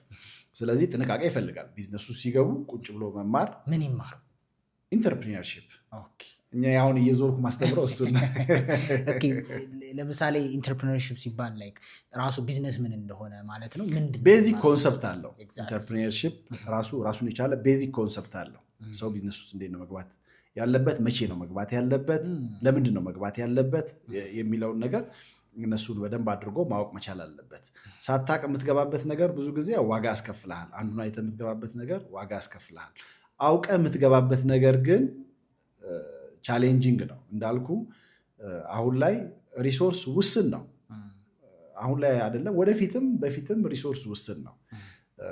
ያንኑ ውስን ሪሶርስ የምታወጣበት ኢንቨስት የምታደርግበት ሴክተር አንተን ሊከፍልህ የሚችል ሴክተር መሆን አለበት። ስለዚህ ያንን ማጥናት ያስፈልጋል፣ በደንብ አድርጎ ማጥናት ያስፈልጋል። በእውቀት ደረጃም በደንብ ቢዝነሶች ላይ እውቀት ዲቨሎፕ ማድረግ ያስፈልጋል። ቢዝነስ የመኖር መብት አለው ልክ እንደ ሰው ልጅ ስትል ትሰማለህ ብዙ ቦታ። ምን ማለት ነው?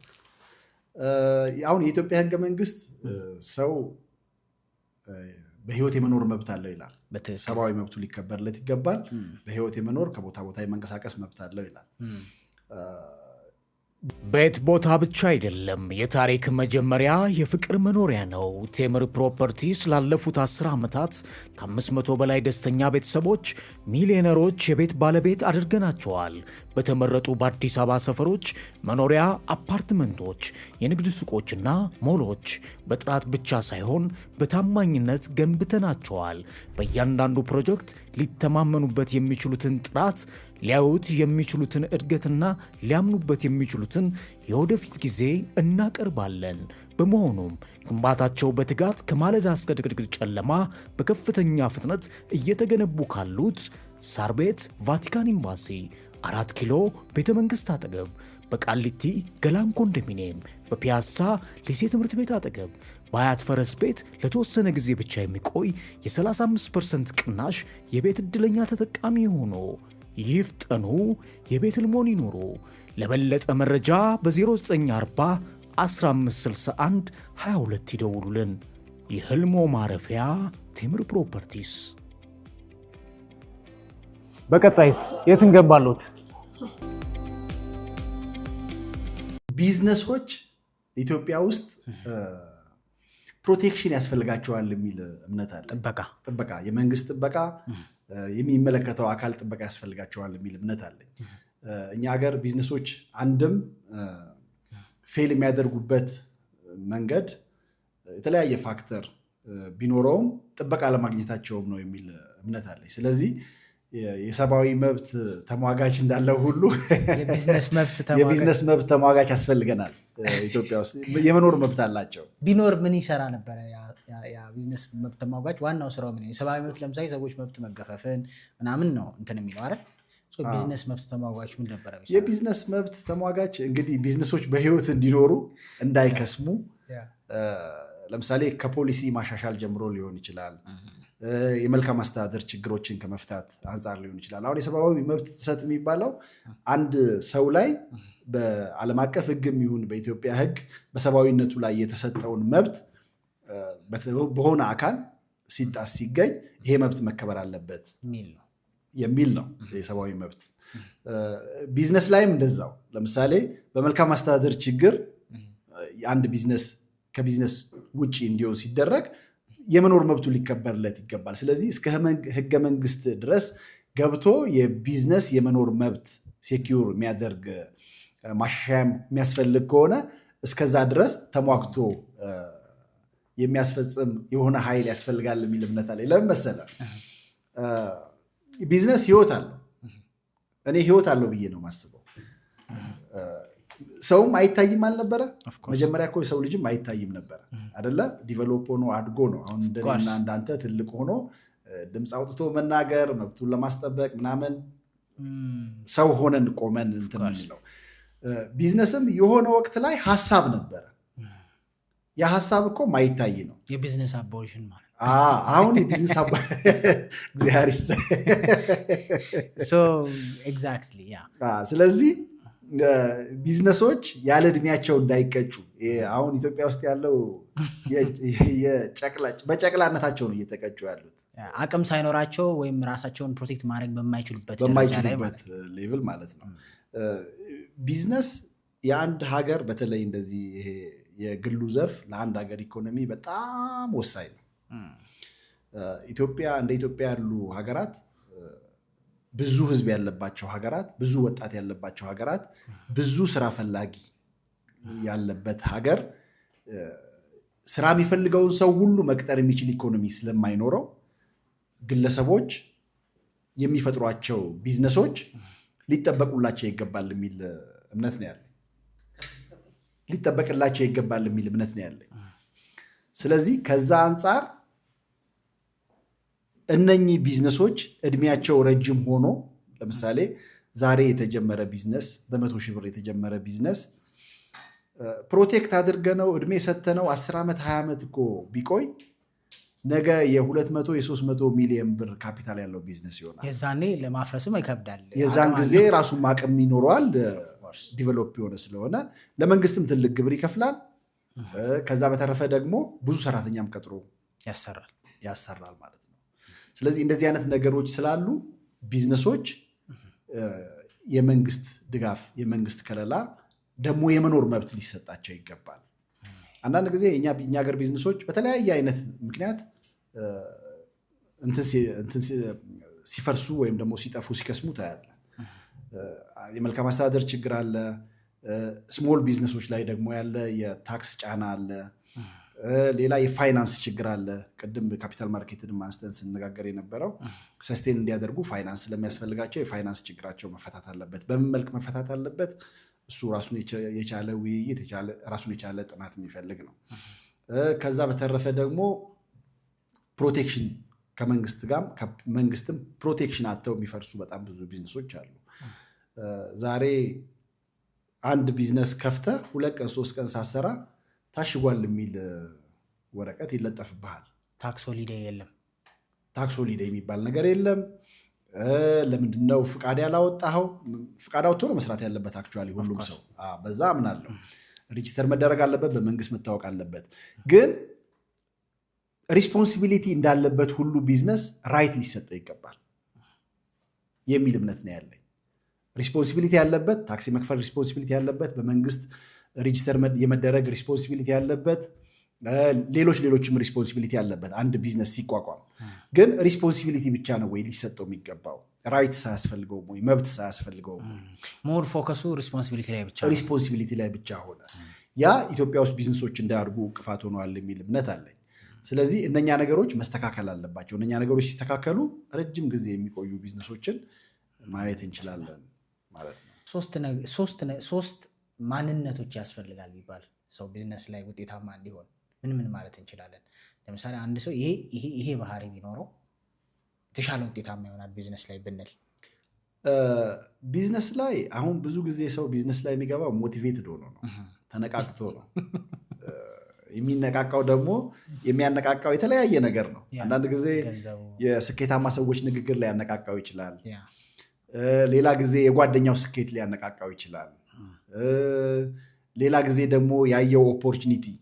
አንዳንድ ጊዜ ቁጭ ብለን እኮ ካልኩሌተር አውጥተን ይሄን በቀን እንደዚህ ብሰራ ሪል ወርልድ ላይ ያ ነገር የለም። ገብቷል? ያ ሞቲቬት ያደርግሃል። ሞቲቬሽን ትልቅ ፎርስ ነው ለኢንተርፕሪነርሺፕ፣ ለሌላም ዲሲፕሊን። ግን ኢንተርፕሪነርሺፕ ላይ ከሞቲቬሽን ይልቅ ዲሲፕሊን ነው የሚያስፈልገው። ዲሲፕሊን ሞር ቫሉዌብል ነው። ምክንያቱም በሞቲቬሽኑ በመጀመሪያው ፓንች ትጠፋል። አሁን ብዙ እንዳልከው ሶሻል ሚዲያ ላይ የሆነ ወቅት ላይ ኮፊ ሾፖች በጣም ብዙ ተከፍተዋል አዲስ አበባና፣ አሁን ደግሞ በቃ የሚሸጥ ኮፊ ሾፕ ነው የሚያሰለችህ የምታየው ማለት ነው። which means መጀመሪያ የገቡበት እንትን ኪኩ ሲምፕል ሞቲቬሽን ነው። ዲሲፕሊን እንደሆነው ወይ ስራውን አፍቅረውት ወደውት የሚመጣውንም ቻሌንጅ ለመሸከም ራሳቸውን አዘጋጅተው ምናምን አይደለም። ቢዝነስ በጣም ብዙ ቻሌንጅ ነው ያለው። ከውጭ እንደሚታየው ወይ ደግሞ ሰዎች አንተን ሆነህ የሚያዩት ፋይናል ውጤቱን ነው። ከጀርባ አንተ የምትሸከመውን በርደን፣ አንተ የምታልፍበትን የህይወት መንገድ ቻሌንጁን ብዙ ሰው አያየው፣ ሰውም አያሳይም። የሚያየው የመጨረሻውን ውጤት ነው። ብዙ ሰዎችም ደግሞ የሚነግሩን ስሙዝ መሆኑን ነው። እነሱ የሚያልፉበትን ቻሌንጅ፣ ጭንቀታቸውን፣ እንቅልፍ ማጣታቸውን፣ ብዙ ሰው ፊት ማየታቸው ምናምን እሱን አይነግሩም። ቢነግሩህም አትሰማም። ያ ነው። ስለዚህ ቢዝነስ ላይ ሞር ዲሲፕሊን መሆን ያስፈልጋል። የቢዝነስ ዲሲፕሊን መማር አለበት ሰው። ጽናት ማለት ዲሲፕሊን በቃ ዲሲፕሊን ምልህ ለምሳሌ ብዙ ጊዜ እንደምሳሌ የምናነሳው የወታደር ሚሊተሪ ዲሲፕሊን ነው አይደለ? ሚሊተሪ ዲሲፕሊን ካለባበስ ጀምሮ፣ ላይፍ ስታይሉ ጀምሮ፣ ከሰውነት ከአካል ግንባታው ጀምሮ፣ ከስነ ልቦናው ጀምሮ እነኛን ነገሮች ለምሳሌ ያልተገባ እንቅስቃሴ ሲያይ አንድ ሚሊተሪ ሰው ወዲያው አንተ ጋር ይመጣል። የሚመጣው ምንድነው? ይሄ ሰውዬ ቴሮሪስት ሊሆን ይችላል፣ ሌባ ሊሆን ይችላል። የእሱ አሰምሽን የሚወስዳቸው አሰምሽኖች አሉ። ቢዝነስ ላይ ዲሲፕሊን ስትሆን፣ የቢዝነስ ዲሲፕሊን ሲገባህና ዲሲፕሊን ስትሆን ኮንሽስ ነው የምትሆነው። ለምሳሌ ከ2 ዓመት በኋላ ኢትዮጵያ ኮፕ 32 ታዘጋጃለች። ኮፕ 32 ስታዘጋጅ ወደ 70 ምናምን ሺህ ሰው ነው የሚመጣው ከሁሉም የዓለም ክፍል። ስለዚህ ከዚህ የሚመጣው ሰው ገንዘብ ይዞ ነው የሚመጣው፣ እውቀት ይዞ ነው የሚመጣው፣ ብዙ ነገር ይዞ ነው የሚመጣው። ኢትዮጵያ ውስጥ ያለ ኢንተርፕሪነር ምንድነው ማሰብ ያለበት? ከኮፕ 32 ምን ማትረፍ አለብኝ ብሎ ማሰብ አለበት። ይሄ ዲሲፕሊን ነው። የአፍሪካ ዋንጫ ደቡብ አፍሪካ ስታዘጋጅ ይሄ ሞዙዜላ ነው ምናምን የሚሉት አሁን እሱን የሸጠው ሰውዬ በአንዴ ነው ሚሊዮነር የሆነው። ኦፖርቹኒቲው መጥቷል። ኦፖርቹኒቲው ሲመጣ ከዚህ ኦፖርቹኒቲ ምን መጠቀም አለብኝ? የነሱ ባህላዊ እንትን ነው፣ የሙዚቃ መሳሪያ ነው አይደለ? ስለዚህ እኔ ምንድነው መጠቀም የምችለው ብሎ ካልኩሌት አደረገ። ቻይና ሄደ፣ አስመረተ፣ ጭኖ መጣ። ሁሉም ሰው ስቴዲየም የሚገባ ሰው ይገዛው ነበረ። ግን የአንድ ወቅት ቢዝነስ ነው። በዛች ወቅት ላይ ግን እሱ መስራት ያለበት ኪክስታር እንትኑን አግኝቷል፣ የሚፈልገውን ነገር አግኝቷል። አሁን 2029 ኢትዮጵያ የአፍሪካ ዋንጫ ለማዘጋጀት ጥያቄ አቅርባለች። ኦልሞስት ፕሮሰሱ ጥሩ እየሄደ ይመስለኛል። ስለዚህ ኢትዮጵያ ውስጥ ያለ ኢንተርፕሪነር ከ2029 አሁን ላይ ነው ፕላን ማድረግ ያለበት። ምንድን ነው ለምሳሌ የአፍሪካ ዋንጫ ከ30 ምናምን አፍሪካ ሀገራት ሲመጡ እያንዳንዱ ቲም ይዞ ነው የሚመጣው። ስለዚህ ያንን ቲም እንዴት አድርጌ ነው እነኛ ሰዎች ሲመጡ እንደ ቱሪስት አድርጋ አስበው ሲመጡ ምን አድርጌ ነው የምጠቀመው ብሎ የኢትዮጵያ ኢንተርፕሪነር ማሰብ መቻል አለበት። ገብተዋል። ብዙ ነገሮች ስላሉ ከካልቸር አንጻር ካልቸራል የሆኑ ፕሮዳክቶች ልናዘጋጅ እንችላለን። ከዛ ባለፈ እንደዚህ አሁን በቱሪዝም ኤሪያ ላይ መስራት እንችላለን። ያንን ኮኦርዲኔት አድርገን ብዙ ነገር ልንሰራቸው እኔ ያላሰብኳቸው ግን በጣም ብዙ ማሰብ የሚችሉ ኢትዮጵያውያኖች እንዳሉ አምናለሁ። ስለዚህ ታርጌት ማድረግ ያለባቸው ግን እኔ ዲሲፕሊኑን ትሬን ሳደርጋቸው እንደዚህ አይነት ኦፖርቹኒቲ እየመጣ ነው። ስለዚህ ከዚህ ኦፖርቹኒቲ ምንድነው መጠቀም ያለበት? እንዴት ነው መጠቀም ያለበት? ይሄ ቢዝነስ ዲሲፕሊን ኢንተርፕሪነርሺፕ ዲሲፕሊን ሲኖር ነው ይሄንን ማሰብ የምትችለው። ብዙ ጊዜ ችግሩ ምንድነው? አንዱ ከሰራው በኋላ ነው እኛ ኮፒ አንዱ ከሰራው በኋላ ነው ብዙ ተከታይ የሚኖረው። ሰውየው ዘግቶ ወጥቷል። ሰውየው በቃ የሚሰራውን ታርጌቱን ጨርሶ ወጥቷል። ከዛ በኋላ ሌላው ይገባና እዛ ሲዳክር ታይዋለህ። ማርኬቱም ምን ያህል ሳቹሬት ያደርጋል የሚለውን ማየት እኮ አስፈላጊ ነው። የት ድረስ ያስኬዳል፣ ምን ያህል ያስኬደኛል፣ ምን ያህል ጆርኒ ነው ያለው የሚለውን እሱ ማሰብ ያስፈልጋል። አሁን ያ ሰውዬ የቡቡዜላ ካምፓኒ ፋብሪካ ሰርቶ ቢሆን ተበላ። በቃ ከቻይና ሄዶ አስመርቶ መጣ። አንዴ አምጥቶ አራገፈው። አሁን ካምፓኒ ማይሰራባቸው ፋብሪካ ማይሰራባቸው ቢዝነሶች አሉ። ዝም ብለህ ገዝተህ የምታተርፍ ወቅታዊ ቅድም እንዳልኩ አሁን ለምሳሌ ኮፕ 32 ግፋቢት ሳምንት ቢቆይ ነው አይደለ? ሞስትሊ 2 ቀን 3 ቀን እንትኑ ፕሮግራሙ የሚሆነው። ከዛ በፊት ግን ቀድሞ የሚመጡ እንግዶች ይኖራሉ። እነኛን ነው አንተ ታርጌት አድርገህ የምትሰራው። የአፍሪካ ዋንጫ ሲሆን ደግሞ ወር አካባቢ ነው የሚቆየው። የአፍሪካ ዋንጫ እንደገና 1 ወር አካባቢ ነው የሚቆየው። ስለዚህ በ1 ወር ጊዜ ውስጥ ስፖርት ተጫዋቹ ባለፈ ደጋፊ ይመጣል። ስለዚህ ያንን ታርጌት አድርገህ ምንድነው መስራት የምችለው የሚለውን ነገር ከዚሁ ነው ፕላን አድርገህ ተዘጋጅተህ የምትጠብቀው ማለት ነው። ሁለተኛ ዲሲፕሊን አለና የሶስት ነገሮች ያስፈልጉታል ብለናል አይደል? ሁለተኛ እንቀጥል።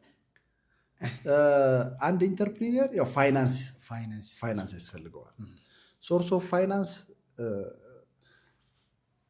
ብዙ ነው። እንግዲህ አሁን ሶርስ ኦፍ ፋይናንስ ስታስብ ከራስህ ቆጥበህ ሴቭ አድርገህ የምታከማቸው ገንዘብ ይኖራል። በተለያየ አጋጣሚ በስጦታን በምንም የምታገኘው ነገር ይኖራል። ግን በመጀመሪያ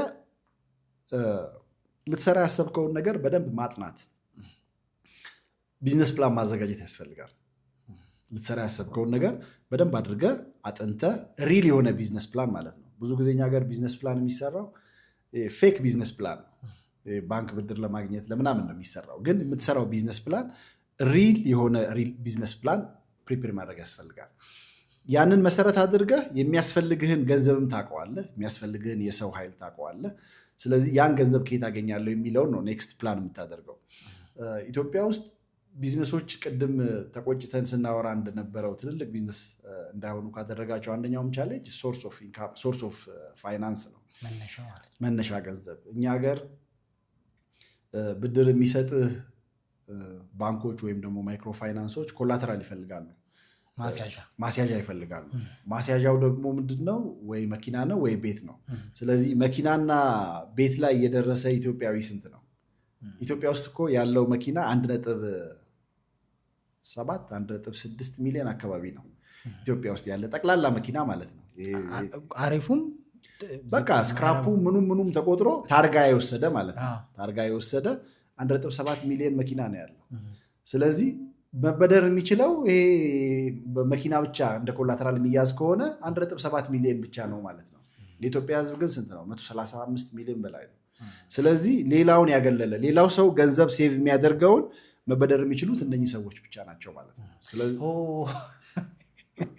ለሞስተኛው ምንም ሴቭ አድርጎ ለእነዚህ ነው ማለት ነው። ፋይናንስ ተቋማት እኮ ሌላ የገንዘብ ምንጭ የላቸውም። ግለሰቦች የሚቆጥቡትን ገንዘብ ነው ሰብስበው አበድሯል ለመበደር ለሚችለው ሰው የሚያበድሩት። መበደር ለሚችለውና ለሚፈልገው። ፍላጎት ብቻውን ቫልዩ የለውም። መበደር ስለፈለክ ብቻ የሚያበድርህ የለም። ለመበደር ቅድመ ሁኔታዎች አቅም ያስፈልጋል። ኮላተራል። ስለዚህ አቅም ያስፈልጋል ለመበደር ራሱ አቅም ያስፈልጋል። ስለዚህ ይሄኛው አንደኛው የፋይናንስ ሶርስ ትልቁ ቻሌንጅ ነው። የፋይናንስ ተቋማት ይህንን ራሳቸው መፈተሽ መቻል አለባቸው። ምክንያቱም ኢን ዘ ሎንግ ራን አሁን አብዛኛውን ሰው በልቶ ለማደር ብቻ ከሆነ ገንዘቡ ወደ ባንክ አይሄድም። ወደ ባንክ ገንዘብ ካልሄደ ደግሞ ፋይናንስ ተቋማት የሊኩዊዲቲ ችግር ያጋጥማቸዋል፣ የገንዘብ እጥረት ያጋጥማቸዋል ማለት ነው። ስለዚህ ሰዎች ቢዝነሶች ስራ እንዲሰሩ ፋይናንስ ተቋማት ያገላብጡ መሆን አለበት። ፋይናንስ ተቋማት ማበረታታት፣ ፖሊሲያቸውን መፈተሽ። እነሱም ሪስክ ውስጥ መግባት አይፈልጉም። ያው ኮላተራል ከሌለው ማስያዣ ከሌለው ገንዘቡን ተበድሮ ሊጠፋ ስለሚችል ቢዝነስ ደግሞ ሰዶ ማሳደድ እንዳይሆን ሰሞኑን የቴሌብር ማስታወቂያ አይተው የለ አካውንት ይታገዳል ምናምን የሚለው የተበደሩ ላይኖረው ይችላል። አካውንቱ ላይም እኮ ምንም ላይኖር ይችላል። ያው ብሎክ ይደረጋል ከምንም አይነት ፋይዳ የሚባለው ነገር ስላለ እሱም ስላለ ለኮንትሮሊንግ ጥሩ ነው። የፋይናንስ ሶርስ ወሳኝ ነው። እዚህ ላይ ትልቅ እኔ ተስፋ ጥዬበት የነበረው የኢትዮጵያ ካፒታል ማርኬት እሱ ቆንጆ ነበረ። እንግዲህ አሁን ኦልሞስት ካፒታል ማርኬት በይፋ ስራ ከጀመረ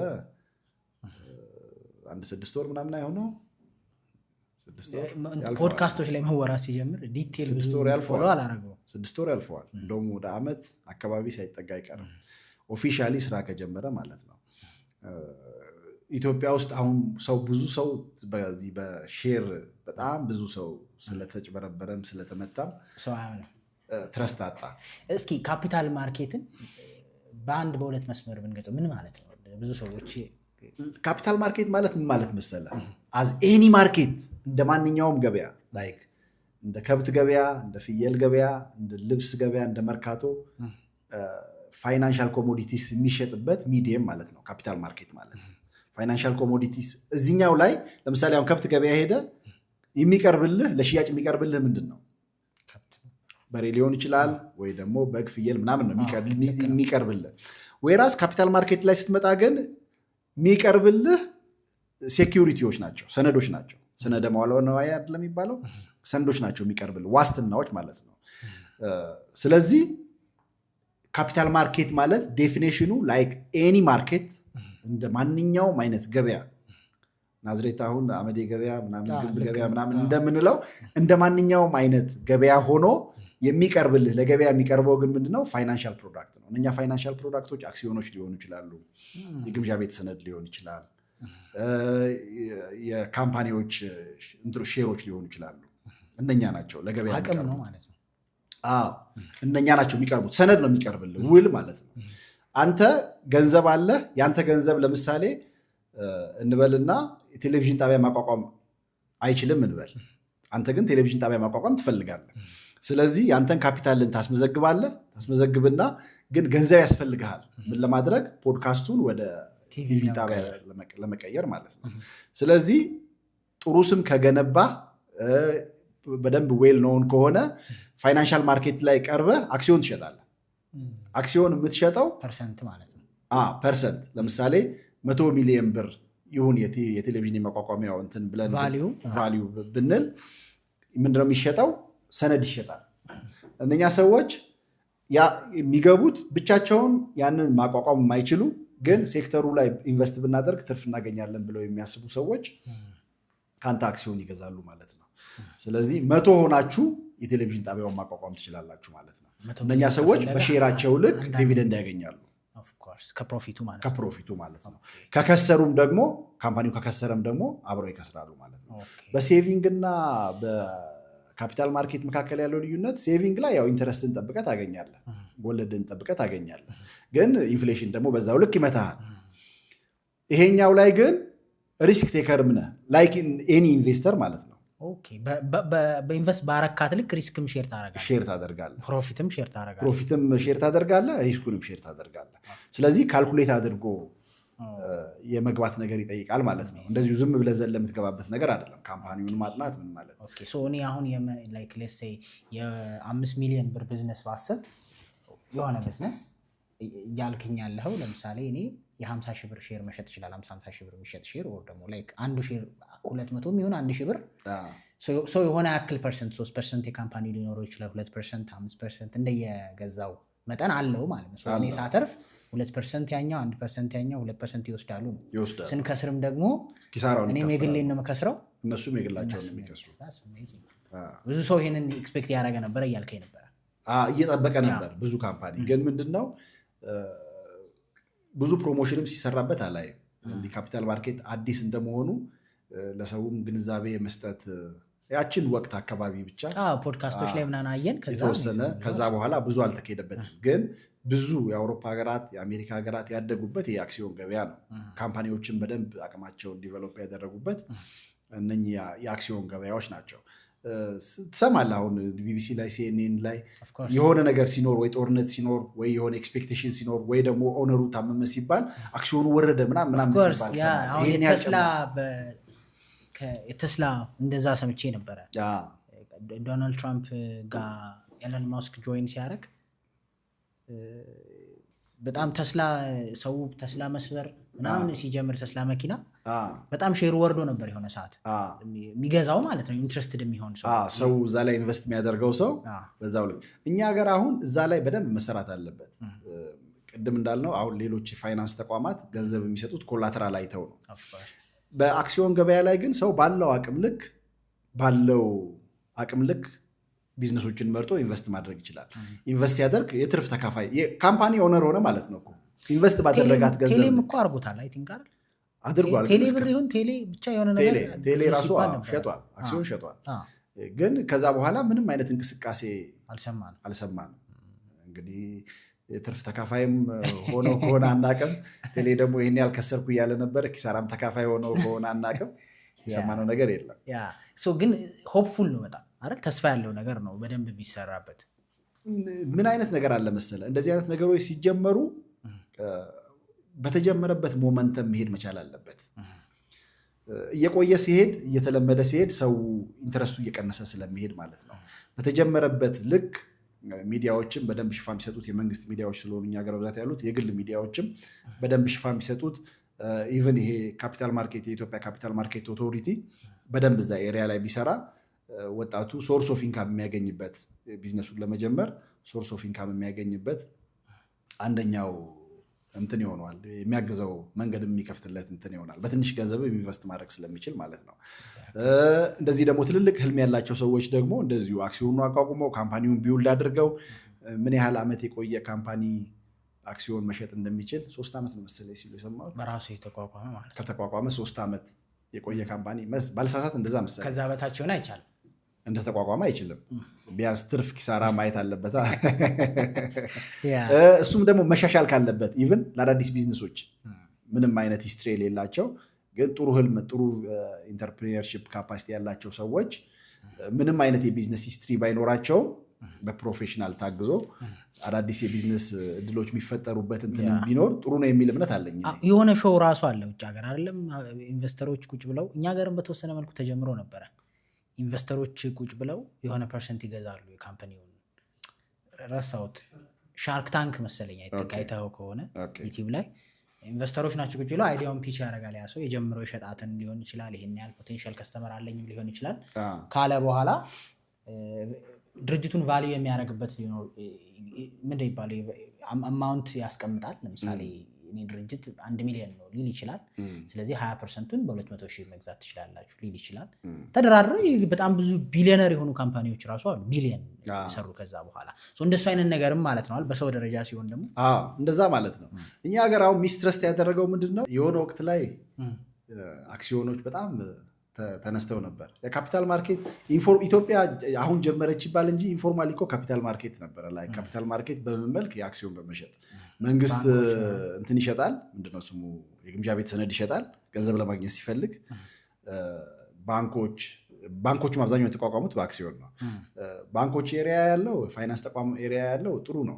ግን ከዛ ውጪ አንድ ጃካራንዳ የሚባል አክሲዮን ተቋቁሞ ነበር። አሁን የቅርብ ጊዜ ደግሞ ፐርፐዝ ብላክ የግብርና ምናምን ነገር ብላ ምን የተባለው ሱፐርማርኬቶችም ምኖችም ነበሩ ሪል ስቴት ላይ የሚሳተፋሉ ብሎ ጥሩ ነበር። ጅምሩ አሪፍ ነበረ። እነኚህ አሁን በጣም በሀገር ደረጃ ጮኸው ብዙ ሰው አሳትፈው የነበሩ አክሲዮኖች ስኬታማ ለመሆናቸው ሰው በአክሲዮን ገበያ ላይ እምነት እንዲያጣ አደረገውና አንደኛውም ይሄ የካፒታል ማርኬት እንዲቀዛቀዝ ያደረገው ይሄኛው ችግር ይመስለኛል። ይሄንን ግን ምንድነው ብሬኖሽ የማድረግ ስራ እዚህ ኤሪያ ላይ ኃላፊነት የተሰጠው የመንግስት ተቋምም ኢቭን ይሄ ካፒታል ማርኬት ሴኩሪቲ ኤክስቼንጅ ኦፊስም እዚህ ኤሪያ ላይ ሰውን አእምሮ ብሬኖሽ የማድረግ ስራ በደንብ መስራት አለባቸው የሚል እምነት አለኝ። እናንተ ፖድካስቶች ይሄንን በመታየው ሌሎች ፖድካስቶች እዚህ ላይ በጣም መስራት አለባችሁ። ምክንያቱም እዚህ ካፒታል ማርኬት ላይ ሲመጣ ኢንተርፕሪነርሺፕ ላይ አንደኛው ትልቁ ጥያቄ የፋይናንስ ሶርስ ስለሆነ ሰዎች ደግሞ ወጣቱ አሁን በጣም በቃ ኖብል የሆኑ አይዲያዎች ነው ያሉት። የቢዝነስ አይዲያዎች በጣም ቆንጆ አይዲያዎች አሉት። እነኛ አይዲያዎች ወደ አካል ለብሰው ወደ ስራ መጥተው የኢትዮጵያውያንን ችግር ፈተው እንድናይ ሶርስ ኦፍ ኢንካም ላይ የፋይናንሻል ኢንስቲትዩሽን ላይ ያሉ እንትኖች በደንብ ጠንክረው እንዲሰሩ በደንብ ስራ መሰራት አለበት። የግንዛቤ ማስጨበጫ ለኢንቨስተሩም እንትን ለሚፈልገው ፋይናንስ ለሚፈልገውም ምቹ ሁኔታ ለመፍጠር ማለት ነው። ስለዚህ እዛ ላይ በደንብ መሰራት አለበት። ካፒታል ማርኬት ላይ ተሳታፊው በጣም ብዙ ነው። ብሮከርስ አሉ፣ ኢንቨስትመንት ባንኮች አሉ፣ ሻጮች ማለት ነው።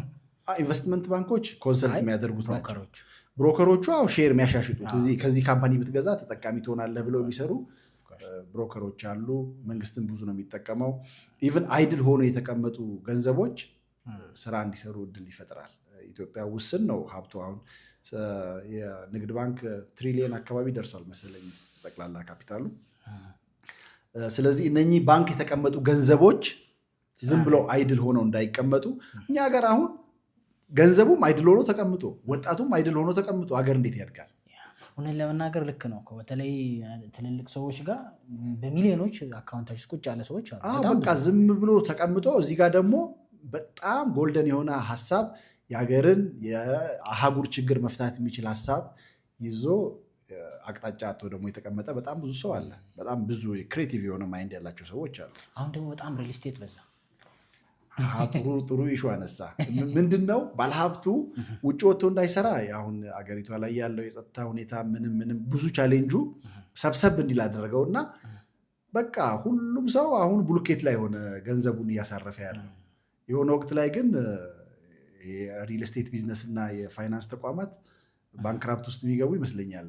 ምክንያቱም ሰው አሁን ሚዲየም ስኬል ያለው እነኚህን ቤቶች ሊገዛ ይችላል ተብሎ የሚታሰበው ይሄ ሚድል ኢንካም ማህበረሰብ በዚህ በኢንፍሌሽኑ በኑሮ ውድነቱ በምኑ በተለያየ ጫና ከጫውታ ውጭ እየሆነ ነው።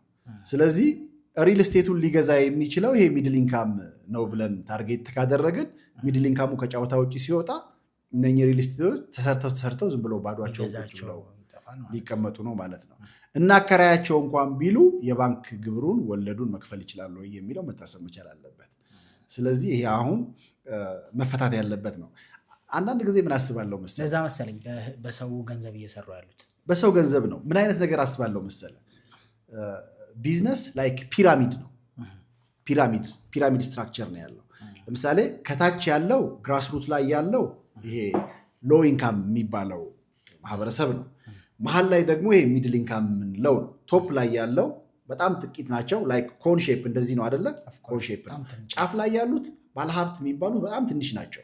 መሀል ላይ ያለው ይሄ ሚድል ክላሱ መካከለኛ ነው።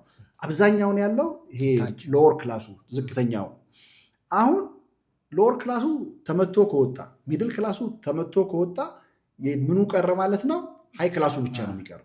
ሃይ ክላሱ ከታች ያለው በጠረባ ከተመታ አለመውደቁ ምንም አይነት ዋስትና የለው። ኦፍኮርስ ምን ይደግፈዋል? ምንም የሚደግፈው ነገር የለም። ስለዚህ ባለሀብቱ ራሱ መጨነቅ ያለበት ሚድል ክላስ እና ሎወር ክላሱ ኤግዚስተንስ ላይ መስራት መቻል አለባቸው ማለት ነው። መንግስትም እንደ መንግስት ትልልቅ ባለሀብቶችም በዚህ ኤሪያ ላይ መስራት አለባቸው። ያለበለዚያ ምንድነው የሚሆነው?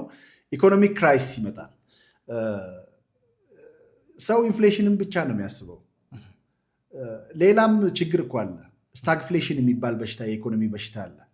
ስታግኔሽን ሲደመር ኢንፍሌሽን ማለት ነው። ስታግኔሽን ማለት ስታክ ማለት ነው። ስታግኔሽን ማለት ኢኮኖሚው ፍሪዝ ያደርግ ማለት ነው። ዲፕረስ ያደርግ ማለት ነው። ፕሮዳክሽን ይቀንሳል።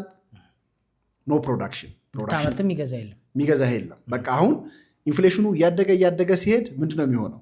ግሽበቱ ማለት ነው። ግሽበቱ እያደገ ሲሄድ አንደኛ ለማምረት ሰው በጣም ይቸገራል ማለት ነው። ሁለተኛ ደግሞ ሰው ለመግዛት ይቸገራል። የተመረተውን ለመግዛት ይቸገራል።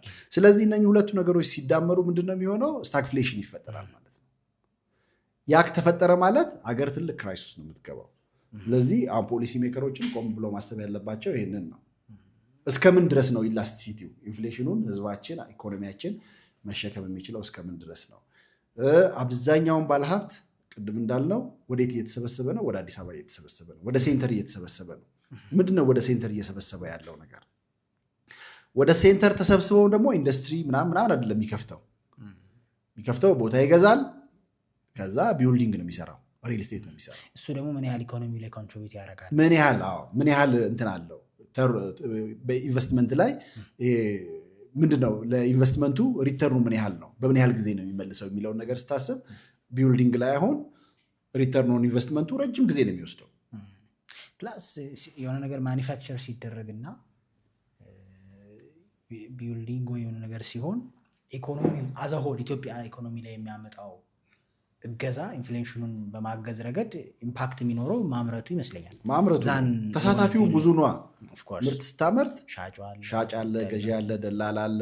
ከዛ ባለፈ ደግሞ በዛ ኤሪያ ላይ የሚሳተፈው ሰው በጣም ብዙ ነው። ረጅም ጊዜም ነው የሚቆየው።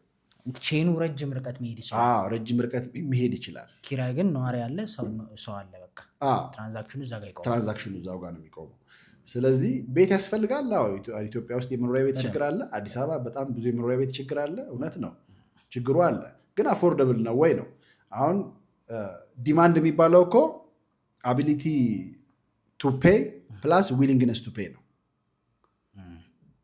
ዲማንድ የሚባለው ፍላጎት ብቻ አይደለም፣ የመክፈል አቅምስ አለው ወይ ነው። ለምሳሌ ባለ 2 መኝታ አፓርታማ ለመግዛት ስንት ብር ነው ዛሬ ሪስቴቶች ያስተዋውቁ ያለው? 8 ሚሊዮን እስከ 10 ሚሊዮን እንደ አካባቢው ማለት ነው። ስለዚህ ያን ያህል አፎርድ ማድረግ የሚችለው የማህበረሰባችን ክፍል ምን ያህል ነው የሚለው እሱ መታሰብ አለበት። ስለዚህ አሁን ኢትዮጵያ ውስጥ አብዛኛውን ባለሀብት ከሁሉም አቅጣጫ ከሰሜን፣ ከምስራቅ፣ ከምዕራብ፣ ከደቡብ ኢቭን ከናዝሬት እንኳን ስንት ሰው ነው ወደዚህ ከተማ የመጣው? በጣም ብዙ ሰው። ትንሽ የተሻለ አቅም ያለው ሰው ሁሉ ወዴት እየተሰበሰበ ነው? አዲስ አበባ እየተሰበሰበ። አዲስ አበባ እንዲሰበሰብ ያደረገው ምንድን ነው? ያለበት አካባቢ ወይ ሴኪዩሪቲ ተሰምቶታል ማለት ነው፣ ወይ ደግሞ ኢኮኖሚ ወድቋል ማለት ነው። ሳቹሬት የማድረግ ነገር። ስለዚህ አዲስ አበባ እስከምን ያህል ድረስ ነው ያንን ነገር መሸከም የሚችለው እስከምን ያህል ነው የሚለው መታየት አለበት። ምክንያቱም በቆየ ቁጥር የራሱ የሆነ ችግር ስላለው ማለት ነው። የከተሞችም እድገት እንደዛው ነው። ያልተመጣጠነ እድገት ይመጣል።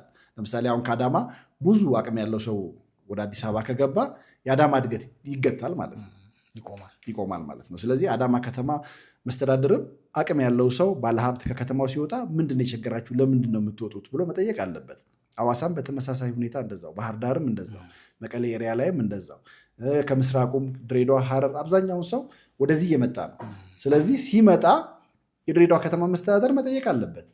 ምን ቸግሯችሁ ነው? ለምንድን ነው ከተማችን ለቃችሁ የምትወጡት? እኛ ምን እናሻሽል?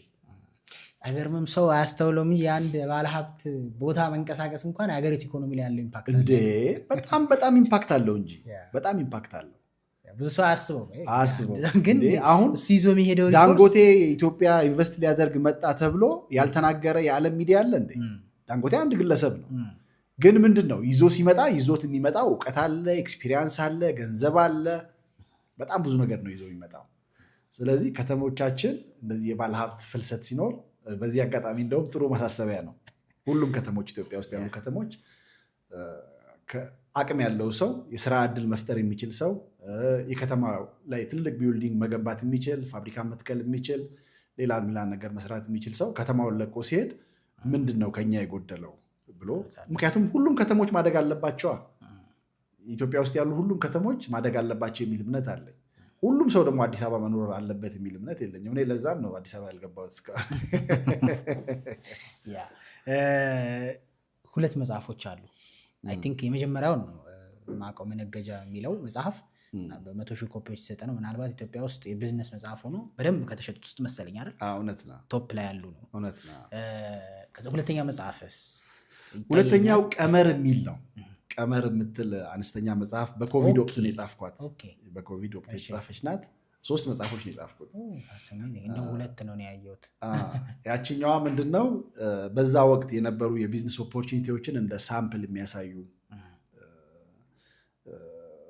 በጣም ቆንጆ መጽሐፍ ናት። እጥር ምጥን ያለች ናት። ሰውን በቃ ብድግ አድርጋ ስራ ውስጥ የምትከት አይነት መጽሐፍ ናት። የተለያዩ ኤክስፒሪየንሶችን ሼር ያደረግኩበት አንድ 10 የቢዝነስ አይዲያዎችን ይሄንን ብትሰሩ ብዬ የጠቆምኩበት መጽሐፍ ነው። ከሱ ቀጥሎ ተገለጥ የሚል መጽሐፍ ነው የጻፍኩት። ተገለጥ የሚለው መጽሐፍ ሞር ዲሲፕሊን ላይ አንድ ኢንተርፕሪነር አንድ ቢዝነስመን ምን አይነት ዲሲፕሊን ሊኖረው ይገባል፣ ዲሲፕሊኑን እንዴት ሼፕ ማድረግ አለበት የሚል ይዘት ያለው መጽሐፍ ነው። በጣም ቆንጆ መጽሐፍ ነው። እሱም ብዙ ሰው አንብቦት ጥሩ ፊድባክ ነው ያገኘሁት። ቆንጆ መጽሐፍ ነው። እንግዲህ እሱንም ቢዝነስ ላይ መግባት የሚፈልጉ ሰዎች ቢያነቡት፣ ኢቨን ቢዝነስ ውስጥ ራሱ ያሉ ሰዎች ቢያነቡት በደንብ እንትን ያደርጋቸዋል። በደንብ አቅጣጫ የሚሰጥ መጽሐፍ ነው። ቆንጆ መጽሐፍ ነው። መጽሐፎቹ የት ነው የሚገኙት በዋነኛነት? መጽሐፍቶቹ እኔ ጋር ነው የሚገኙት። ማርኬት ውስጥ የሉም አይደል? ማርኬት ላይ ልክ ነው። የኔ ሴልሶች አሉ፣ እነሱ ናቸው እንትን የሚያደርጉት። ስለዚህ አሁን እነዚህ መጽሐፎች ማንበብ የሚፈልጉ ኢትዮጵያ ውስጥ ያሉ ከኢትዮጵያ ውጭ ያሉ ሰዎች እንዴት ነው አክሰስ ሊያደርጉት የሚችሉት? ሴልሶች ስላሉ፣ ምክንያቱም ሽያጩ ይናገራል መጽሐፉ ምን ያህል ጥሩ እንደሆነ። ኢትዮጵያ ውስጥ መጽሐፍ መሸጥ በጣም ከባድ ስለሆነ ከባድ ነው። አብዛኛውን ሰው አሁን ሶሻል ሚዲያ ላይ ትንሽ ኢንስታንት የሆነች ነገር ነው የሚፈልገው። በዚህ ረጅም ጊዜ ቁጭ ብሎ ውስጡን ዲቨሎፕ ማድረግ ሰው አይፈልግም። ግን ደግሞ ማንነትህ የሚሰራው ሞር በማንበብ በመጠየቅ ሰርች በማድረግ ነው እና 5 ሴልሶች ስላሉ ስልኬ ቢደውሉልኝ ስልክ ማስቀመጥ እንችላለን። መጽሐፍ ላይ የሚፈልጉ ቢደውሉ ያሉበት ቦታ ድረስ እናደርሳለን። ሀገር ውስጥም ከሀገር ውጭም ብዙ ሰው ወስደዋል። ባይዘዌ የሳውዲ አረቢያ፣ ኩዌት፣ ኳታር ምናምን ያሉ እህቶች ወንድሞች ደውለው በፖስታ ልኬላቸዋለሁ በኢሜል። እንዲህ ማለት እንችላለን እነዚህ መጽሐፎች ምናልባትም ቅድም ያነሳናቸው ማንበብ ቢዝነስ መጀመር ለሚፈልጉ፣ ከዜሮ መጀመር ለሚፈልጉ፣ ሀሳቡን ከእውቀት ተነስተው የሆነ ቦታ መድረስ ለሚፈልጉ ሰዎች ሪሊ ሄልፕፉል ነው ማለት እንችላለን። በጣም ፐርፌክት መጽሐፍ ነው። እኔ ለራሴ ይህን ያህል ኮንፊደንት ሆኜ እንድመሰክር የሚያደርገኝ ብዙ ቴስቲሞኒም ስላለ ነው። መጽሐፎቹን አንብበው ብዙ ሰዎች በደንብ ቤኔፊት ያደረጉት ስለሆነ በተለይ መነገጃ አሁን ቢዝነስ ውስጥ መግባት ለሚፈልግ ሰው በቃ አይነተኛ መጽሐፍ ነው። ሌላ ዓለም ላይ አሉ። አሁን ሮበርት ኪዮሳኪ ሌሎች ኢንተርፕሪነርሺፕ ላይ የሰሩ እንደ